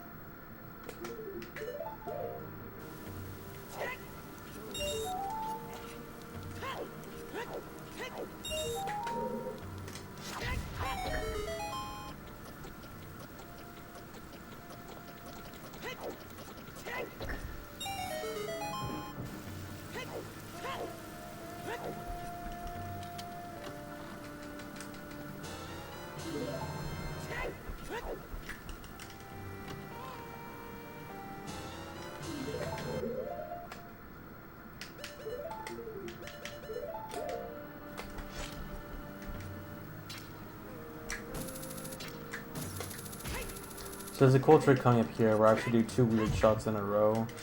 The first one is actually with the bow. And I use it to shoot this switch here. And then this causes a key chest to fall down. And then I can use weird shot with the hook shot to actually hook shot the key chest.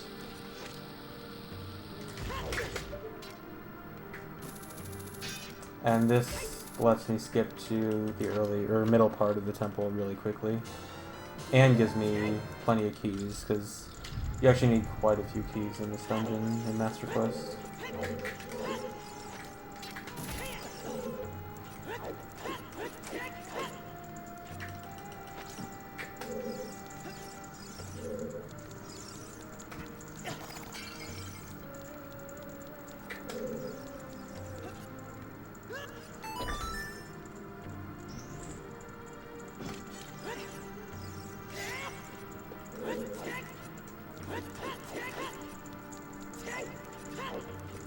And you also go up the child side. This is supposed to be the child way of getting up to the top of Spirit Temple, but you can obviously do as adult.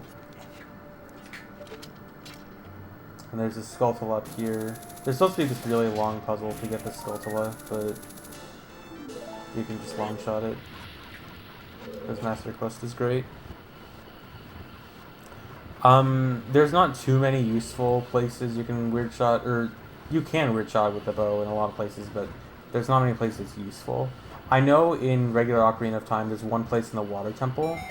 You can use it to get to the Vortex Room after Dark Link from behind.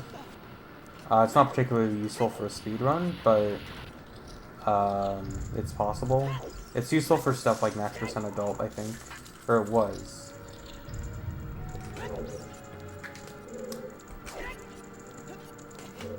You can skip this Iron Knuckle fight by jump slashing the door. That actually works with regular Ocarina of Time too, but it's usually never used. And then you do the standard super slide over to the mirror shield chest.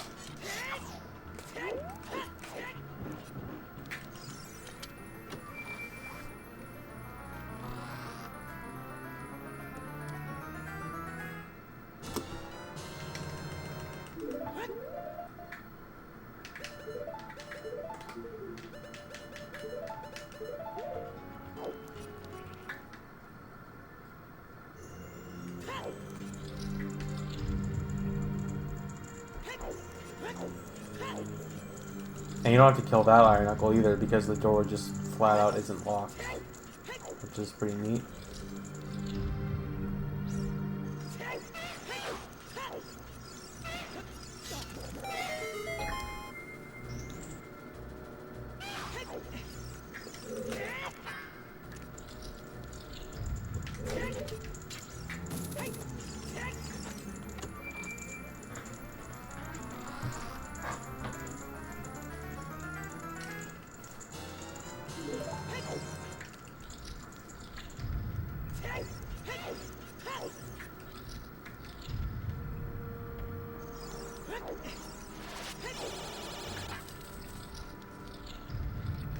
So this room is really hard casually and to optimize. I finally found a good strat for it, but actually finding this strat is pretty difficult. Because you have to get these 5 silver rupees all on this moving wall.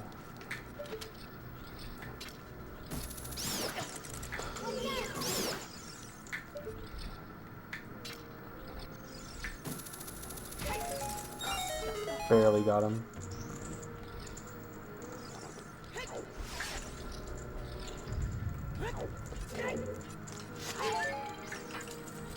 I think the first time I tried to optimize that room, it took me like probably 2 minutes or something to get through it. And in this room, this is a really funny room. You're supposed to get the iron knuckle to break the thrones to get the gold Skulltulas, but there's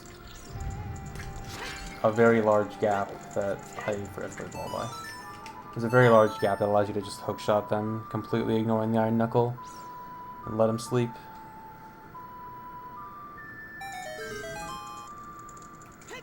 Pasher, I've never had a Master Quest crash on GameCube. I remember a very long time ago when I actually ran this game on GameCube, not Master Quest. I did get one GameCube crash, but that was a single incident, and I don't think I ever got more than one.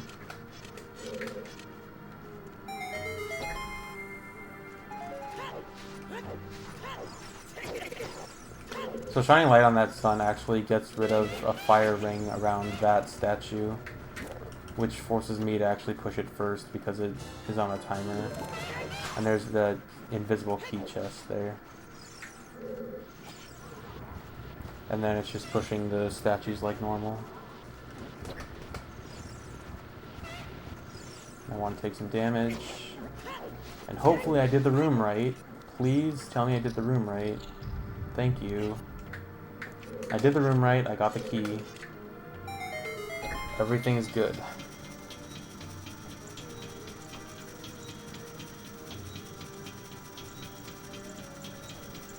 For those who haven't seen me run this before, I think almost every run I either mess up the room or forget the key. So finally that went well.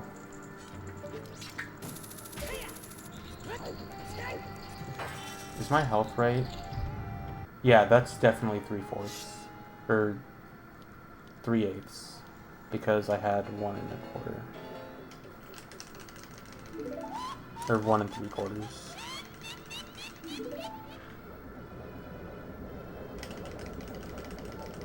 No, they just moved the Skulltulas in the dungeons around. So there's still 100 Skulltulas. It's just that the ones in the dungeons are in different places than they used to be. There's still the same number of Skulltulas per dungeon, though.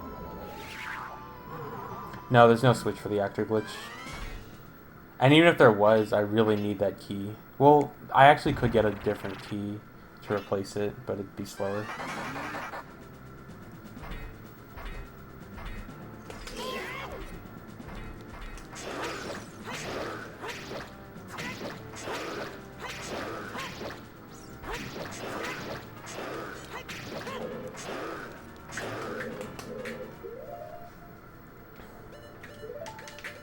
Yeah, there's 2 Skulltulas I haven't gotten in Spirit yet. I'll be getting them after I beat the dungeon, just because that key I got I need for the other 2 Skulltulas.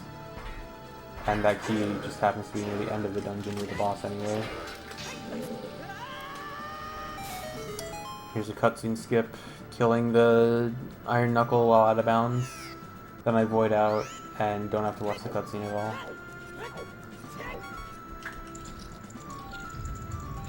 And the music still plays, which is really good because the mini boss music is really good.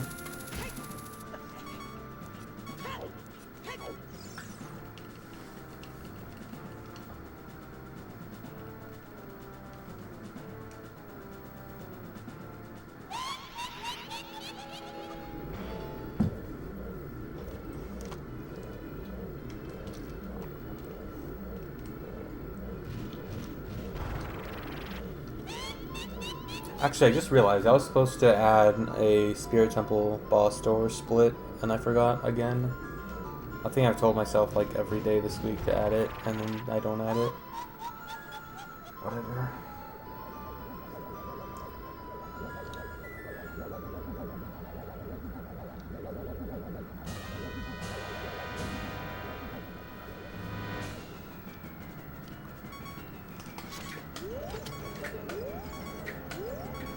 Twin Robo gonna be nice? No, of course not. Oh my god, please just shoot.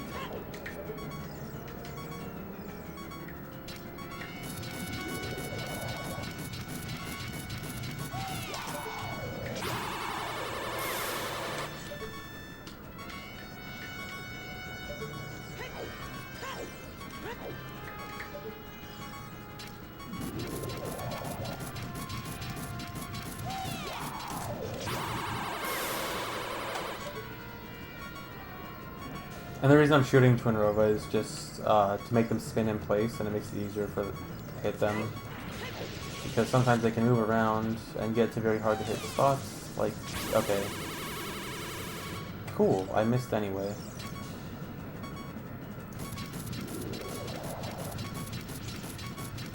So let's just watch them in place.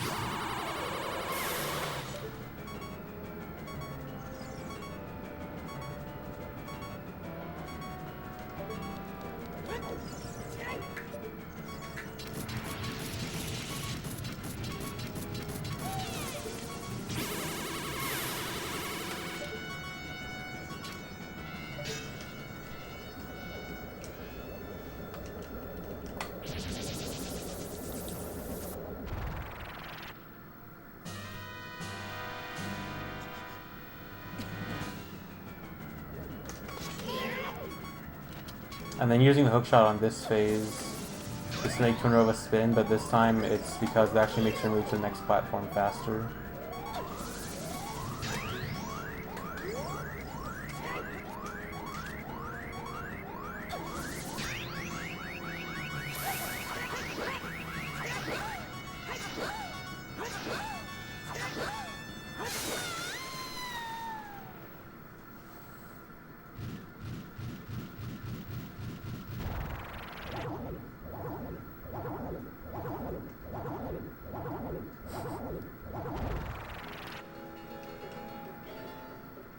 Pastor, different from VC or different from N64? Because they're definitely different from N64, but I think they're the same as VC.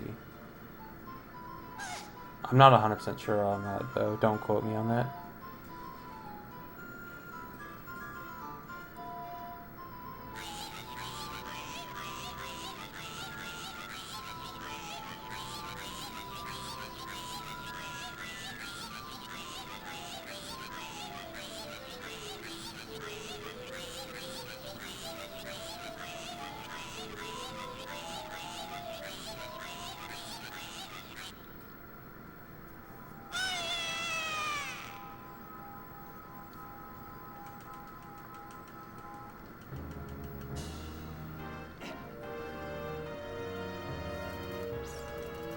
Yeah, I actually did do Void Warp once last night, so I should know how to do it.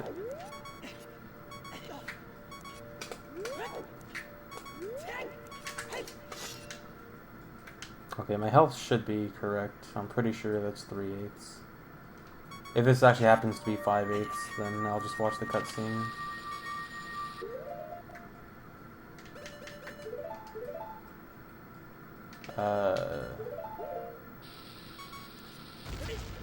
Cool, I'm watching the cutscene anyway.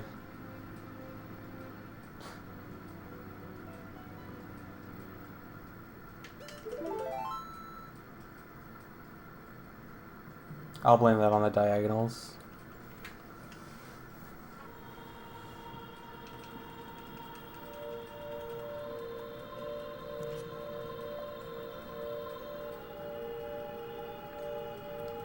Luckily, this is one of the shortest medallion cutscenes, so it's not a big deal.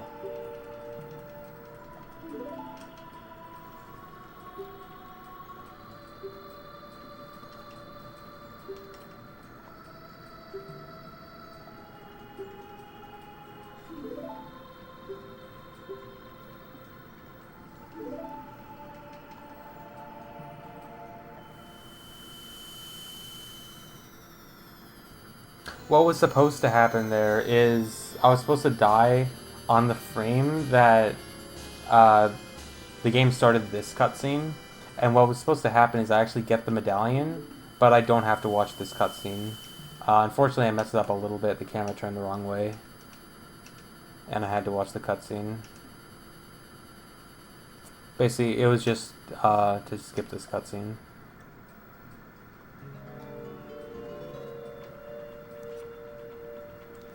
Anyway.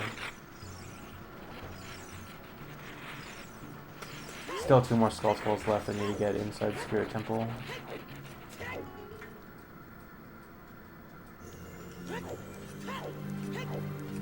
This is actually one of my favorite Master Quest tricks because it's something that works in regular Ocarina of Time as well, but it's never actually useful.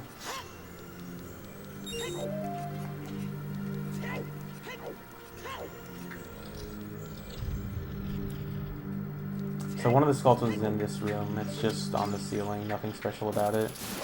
But I'm standing on a Triforce thing, and you're supposed to play Zelda's Lullaby on it. So what I'm going to do is do this glitch. It's referred to as time stop in Majora's Mask because it stops time, but it doesn't actually stop time in this game. So it doesn't really have a good name. But basically you should try to shield and drop the fish at the same time. And then you can play songs and move at the same time. And so it's not too important for getting out of this room. I could have done that without it.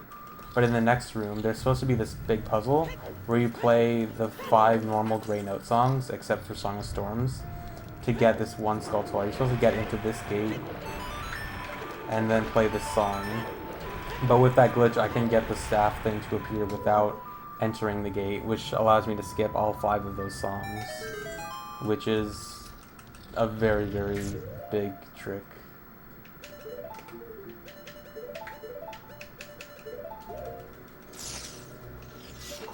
And I can get in here and grab this last Skulltula.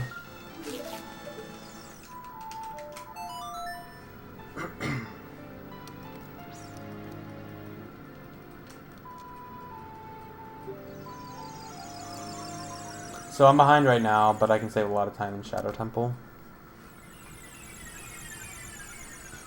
Shadow Temple actually isn't as different as some of the other dungeons in Master Quest. Especially there's actually one room that is 100% identical, including the Skulltula in it, which I'll point out later on.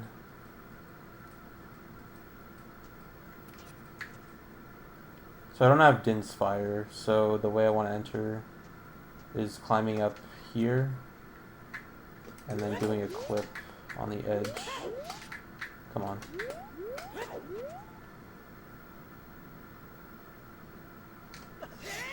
Like this.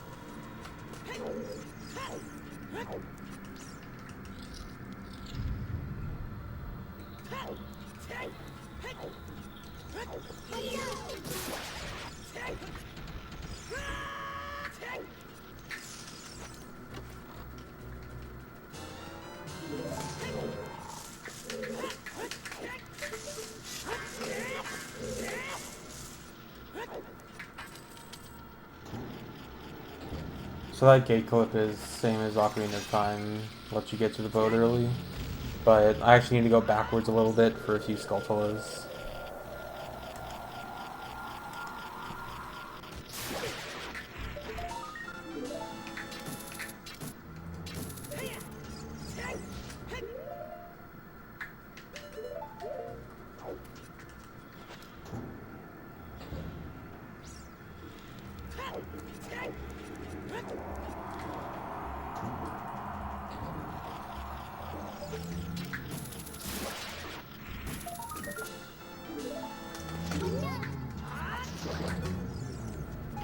And by killing one of the re-deads there, it actually stops the others from attacking you, because they have to mourn the loss of the other one. And so, that's why I just kill one of them, so I can go in and get the key.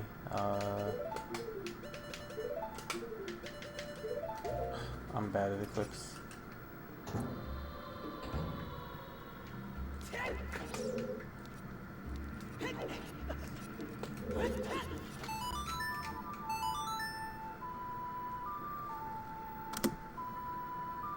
That's a really late split, but whatever.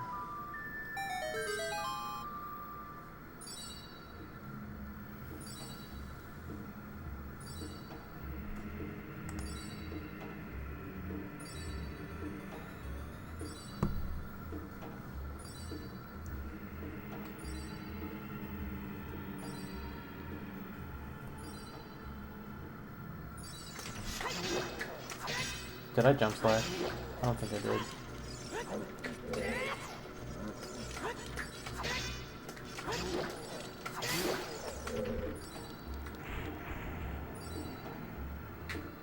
I want to stand on the edge of the boat here because it prevents one of the Stalfos from falling and attacking you.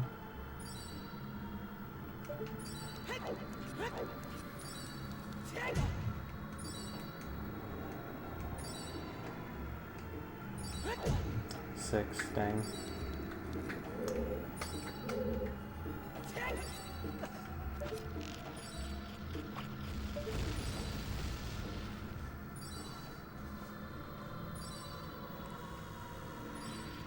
Yeah, I will return to a regular Ocarina of Time very soon, within a week or two. Because I am running 100% at AGDQ, and I need to get ready for that. Not only that, but I also want to improve my time a little bit more.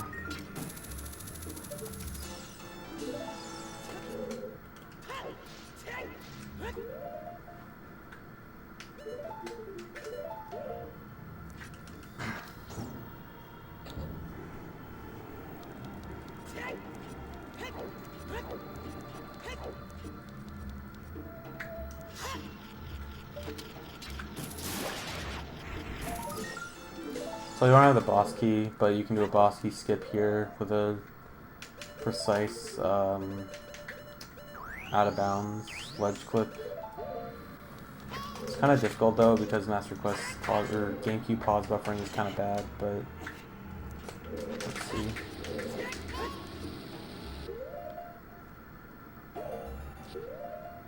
I don't think it's gonna work.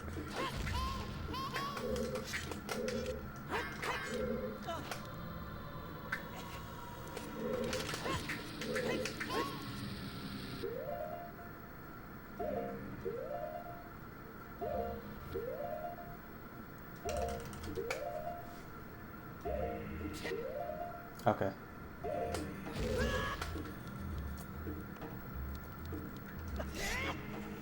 So here's the bongo fight, and yes, I did equip ice arrows on purpose, because this is its one true purpose.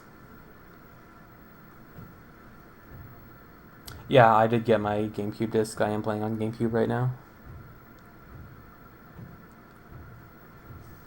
Hopefully I don't mess this up.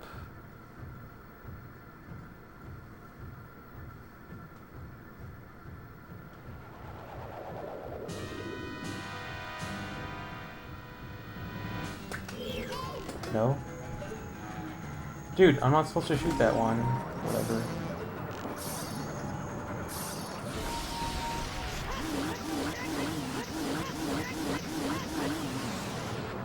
That's bad.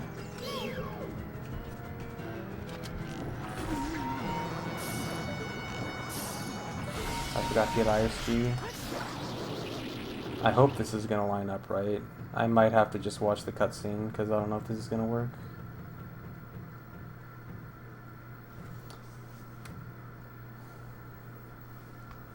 Although sometimes it doesn't look like it's gonna work and it works anyway, but if it fails, then it's really bad.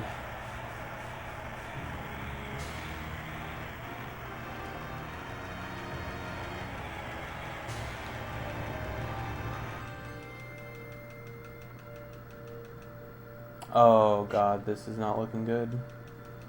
I will do OI and see what it looks like, but I might just watch the cutscene.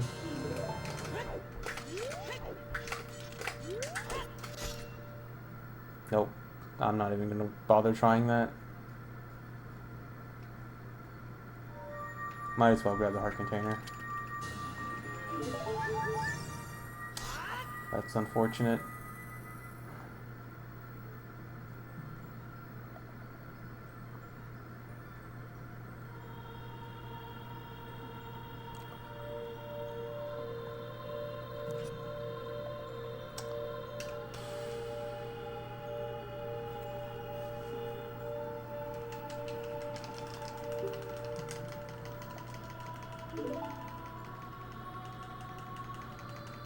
I don't know why, but I just like completely forgot to get ISG at the beginning of the fight, and that messed everything up.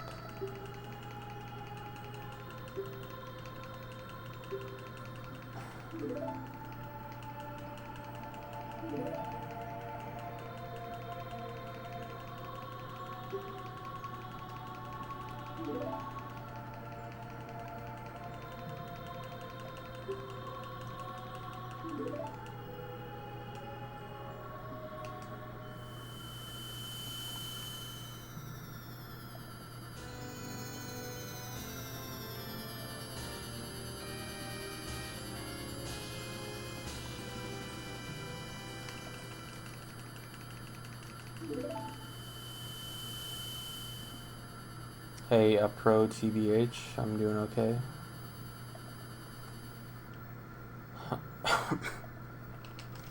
I shouldn't lose too much time just because my PB's Shadow Temple is also bad.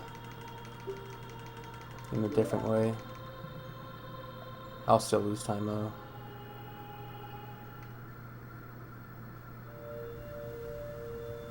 Pasher, I thought I learned that from all dungeons, but apparently not.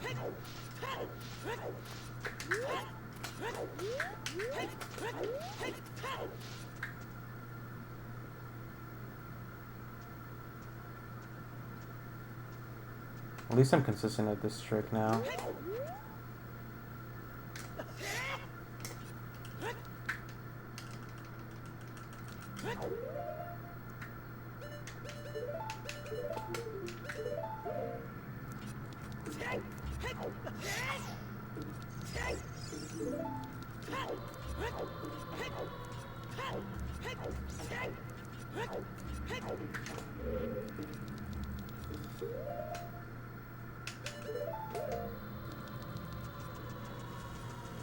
ESS is pretty bad on GameCube. I'm pretty sure it's worse than VC.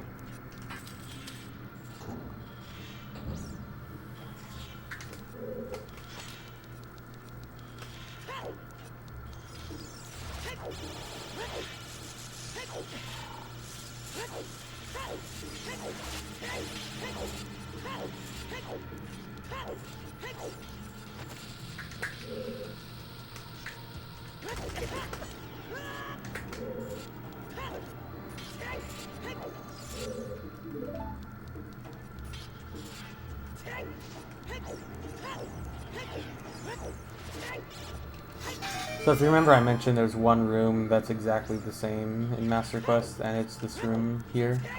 There is not a single difference in this room between regular Ocarina of Time and Master Quest. What the chests have is the same, what the pots have is the same, the position of the Skulltulas is exactly the same, and I can't grab it.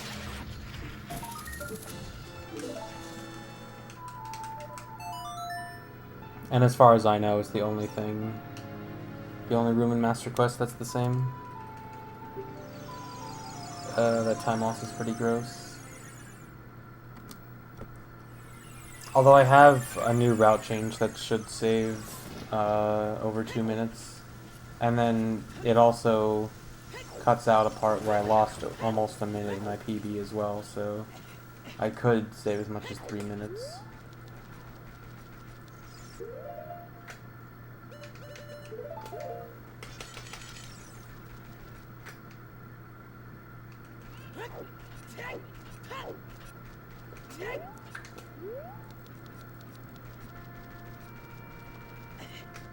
So now I need to get into Bomb the Well, so I'm not going to do that. I'm going to do another ledge clip. That's not going to work.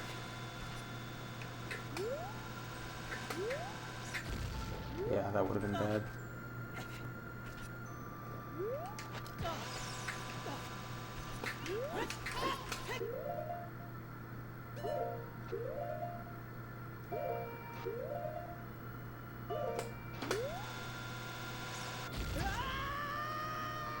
Missed it.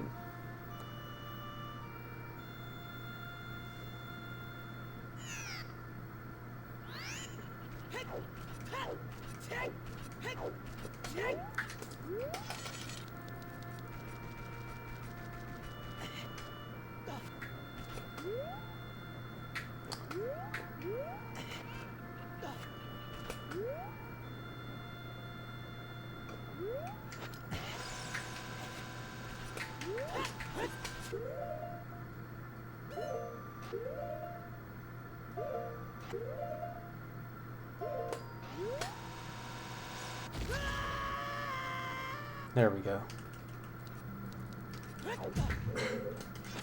So in regular Ocarina of Time, the only way to really... Come on. You can get into Bottom of the Well in regular Ocarina of Time as well as adult, but you can't really get to the main area unless you wrong warp into it. But in Master Quest, there's this Redead you can long shot with a weird shot, which is nice. So you can do this entire thing as adult really fast.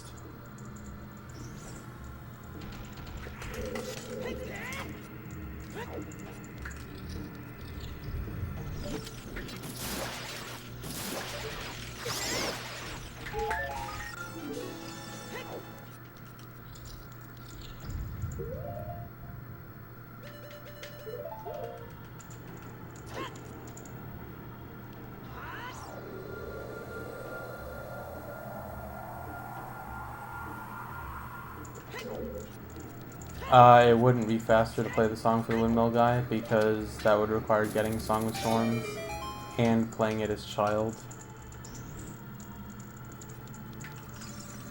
Both of those would take quite a while.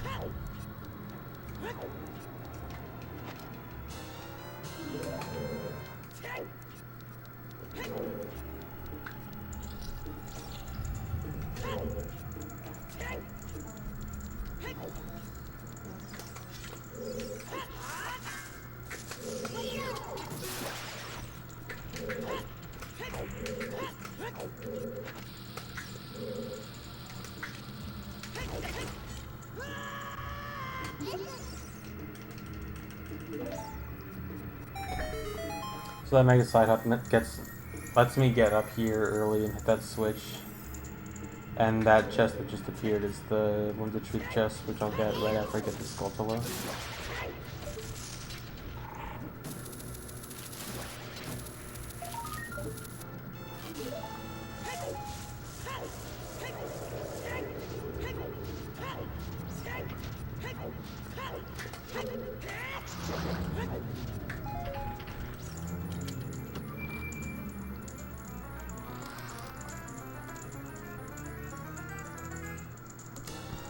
Dang.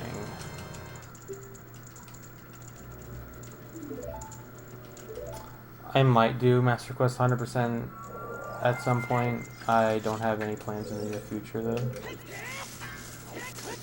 If I ever do, I wouldn't take it very seriously though. Just do a few runs for fun.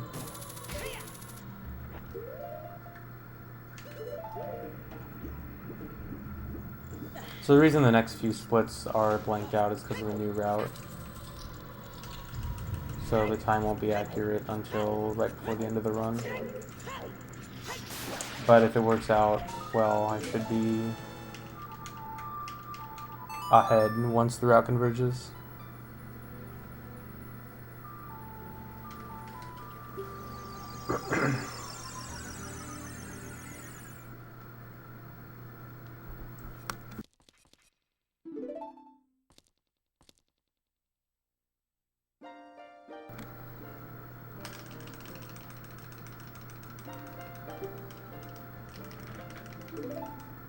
Yeah, my PB for this category is actually surprisingly decent. Like, for how little I practiced this, my PB is not... It's definitely not great or good even. But for how little I practiced it, the PB that I'm comparing against is actually fairly decent. I could save like a minute in Fire, a minute in Spirit, a minute in Shadow, and then the 2 minutes from the route change, and then small spare bits of time throughout the run, and that's basically it.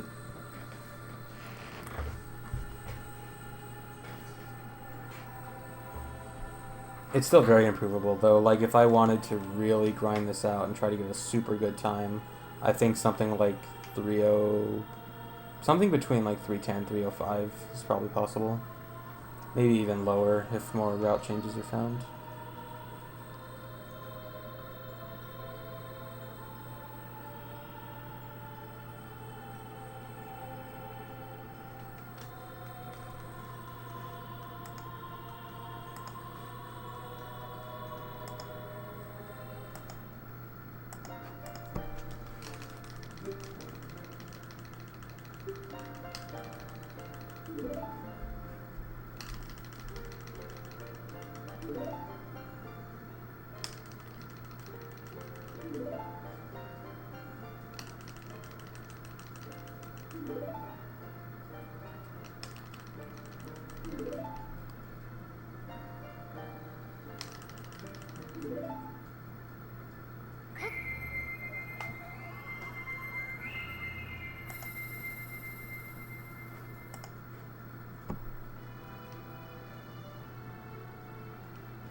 So in the old round, I used the wrong word from Deku Tree to enter Ganon's castle without having to watch this cutscene.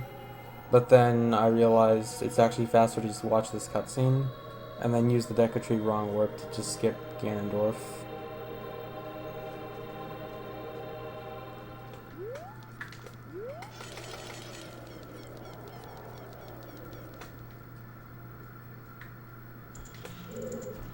So, this first room you have to kill a bunch of enemies to unlock the door. I'm gonna try a trick to skip that. Sort of risky. I already failed it, wow. Never mind. It's a shame because it's really cool.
Get the key. Okay.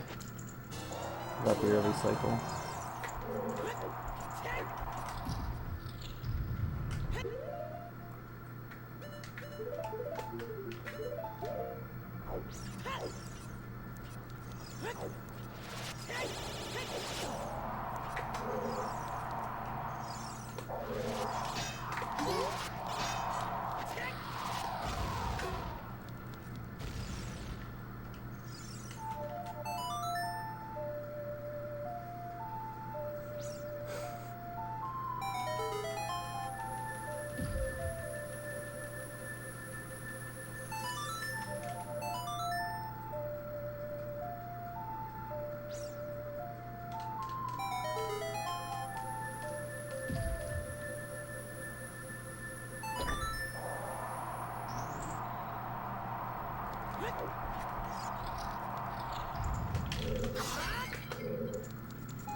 Kukuri Tunic is the best.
Why am I pausing?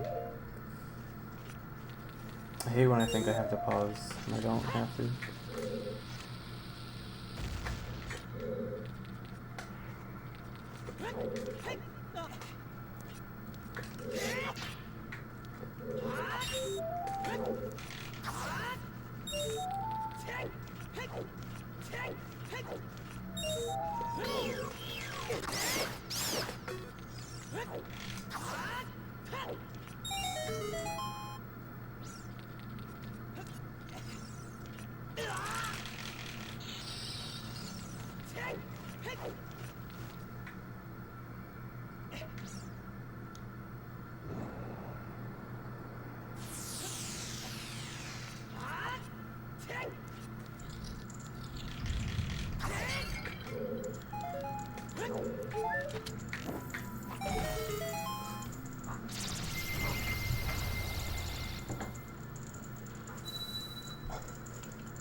You don't know who Isabella is? Dude, Isabella is the world record holder for DKR low percent. Show some respect.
Oh no. Okay.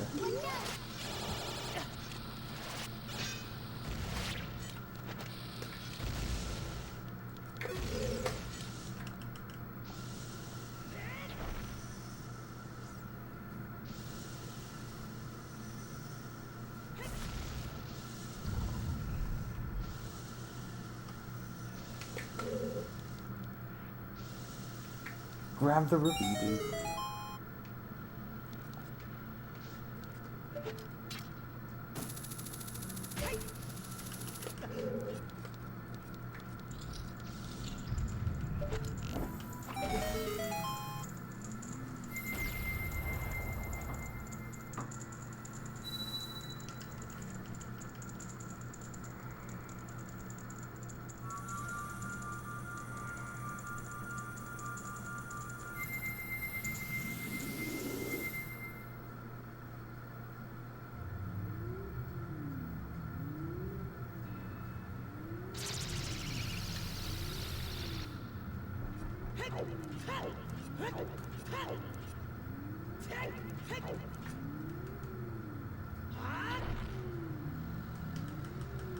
Wait, so is the Caseytron being banned thing real? I thought it was a joke.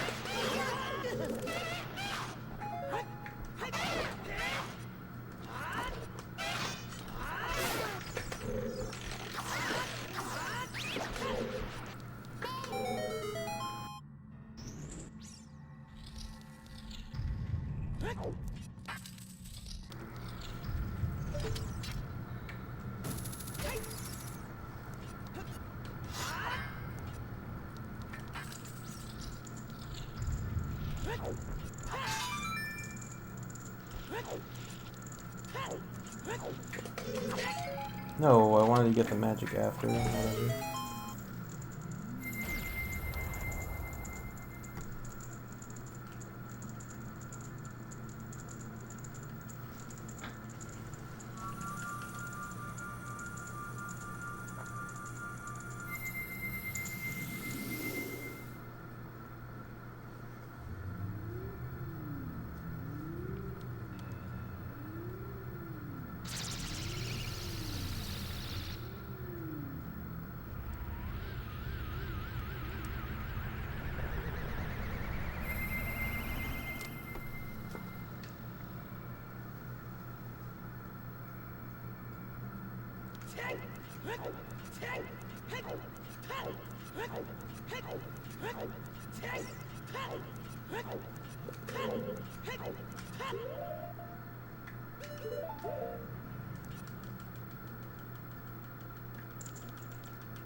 So now I'm done with trials, I need to go beat the final dungeon.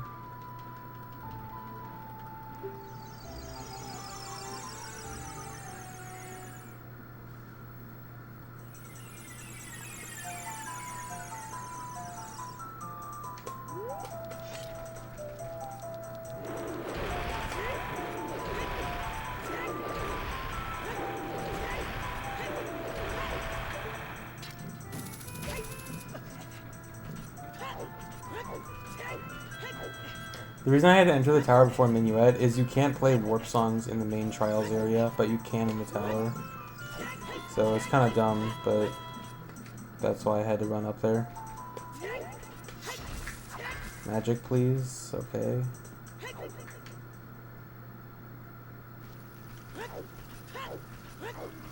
I need some kind of magic drop inside Deku Tree. I don't have enough magic to go through it.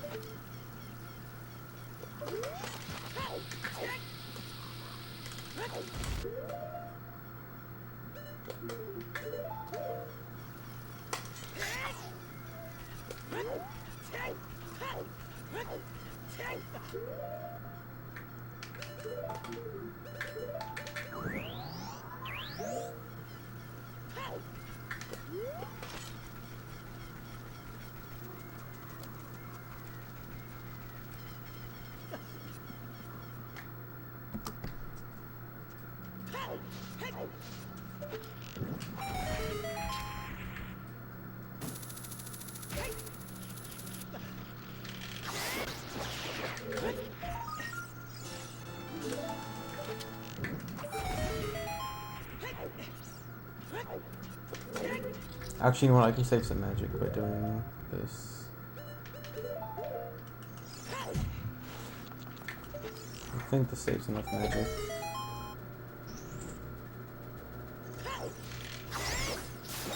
Let me just check.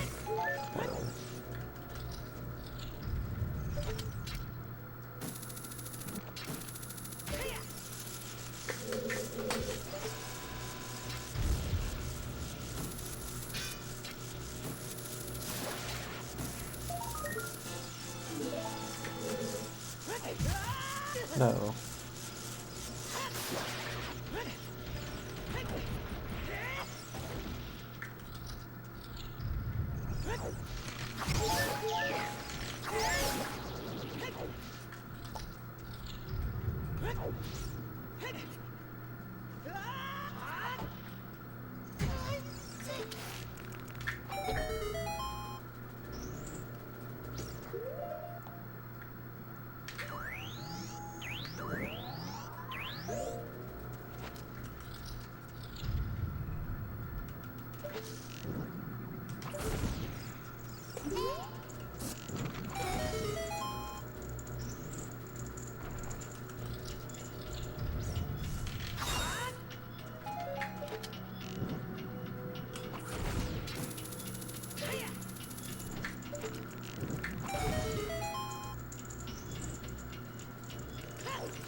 I wonder if I should have death warped out.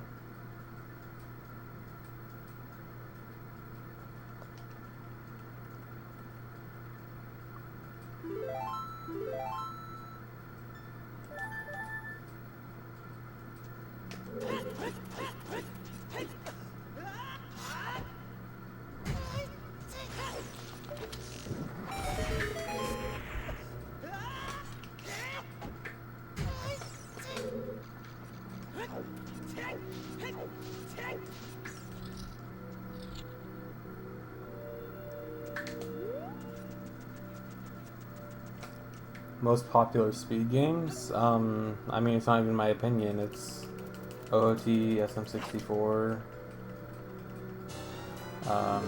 Super Mario World, Super Metroid, Link to the Past, really.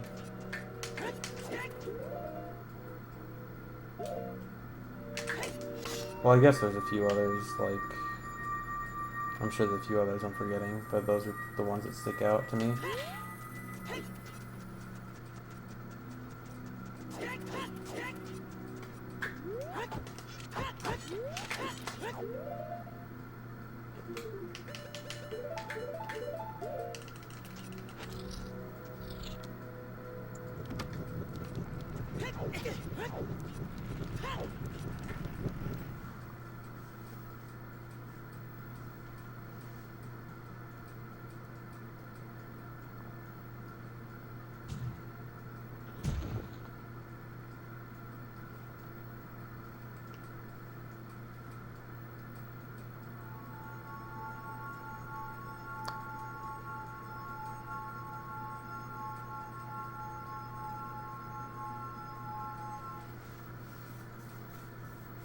So that's the reason I do Decatry last, is because I'm able to use the wrong warp to skip going up the tower in Ganondorf.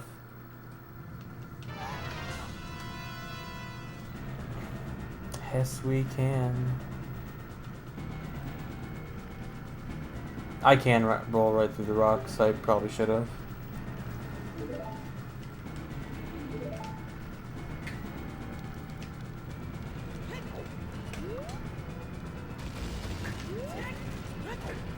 Really? Let's not. Pull a Marco.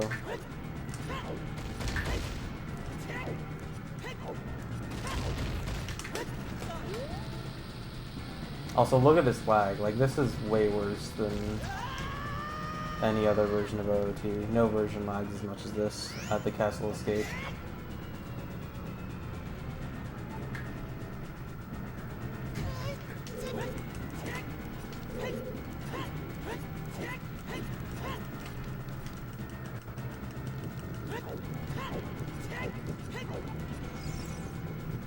I didn't do the super slide. I didn't get the double kiss.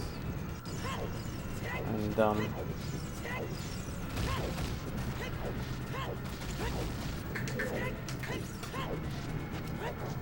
No, I had the kiss and I threw it away by using the hammer. Good job.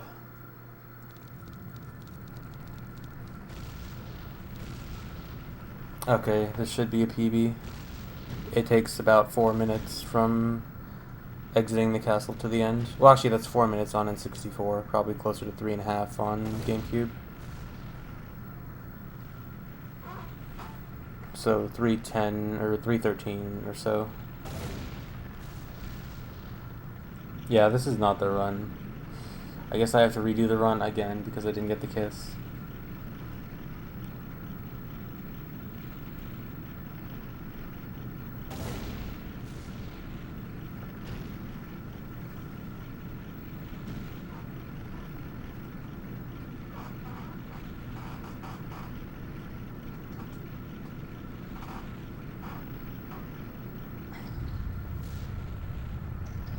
Well, Zany, a lot of the time lost in this run was just because I'm playing on GameCube and my PB was on VC.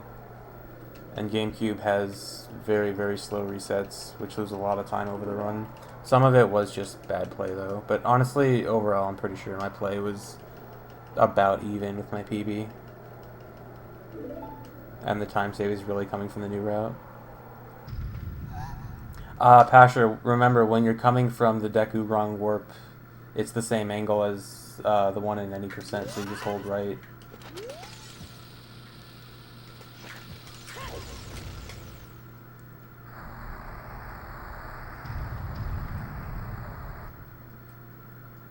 I'm playing on GameCube because GameCube is the real version. The VC version is a hacked version. And I was only playing on it until I got my GameCube disc.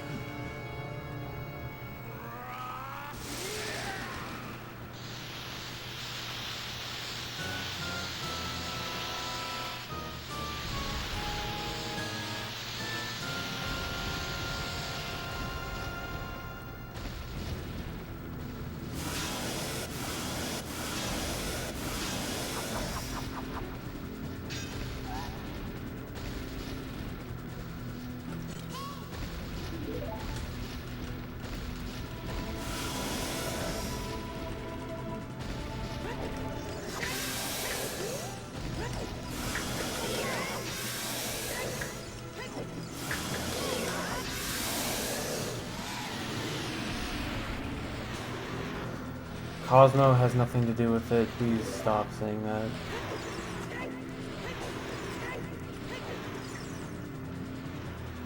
I know most of you were joking, but seriously, please don't say that.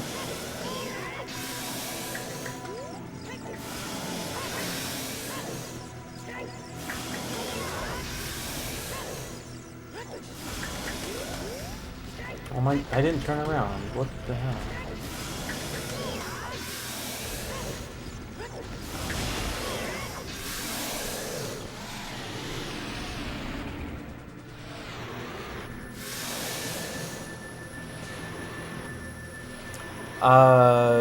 I should have used the hammer, actually. It's not... It's like almost the same time with the super slide or the hammer, but I forgot I had hammer equipped. If you have hammer equipped, it's like a second faster. If you don't have it equipped, it's like a second faster to super slide.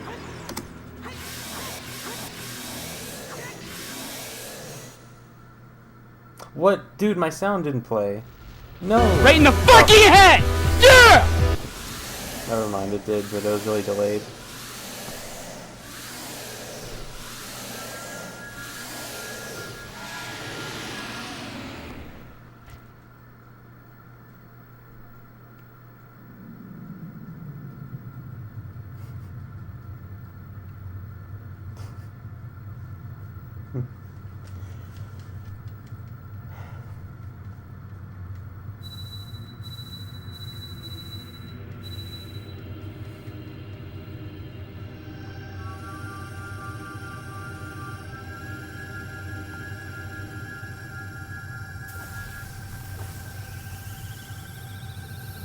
Yeah, World Recce.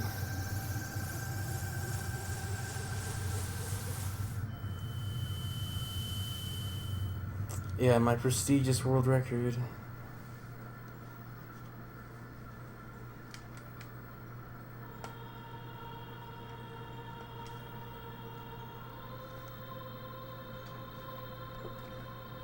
Hooray. Alright, so I hope you guys enjoyed Master Quest and all of the cool stuff in it. That's not an OOT. Hope you guys enjoyed something different. I do want to do Master Quest all dungeons, which I'll probably start this week. I'm only going to do a few runs of it though. But after that, I'll be back to regular Ocarina of Time 100% and begin practice for AGDQ.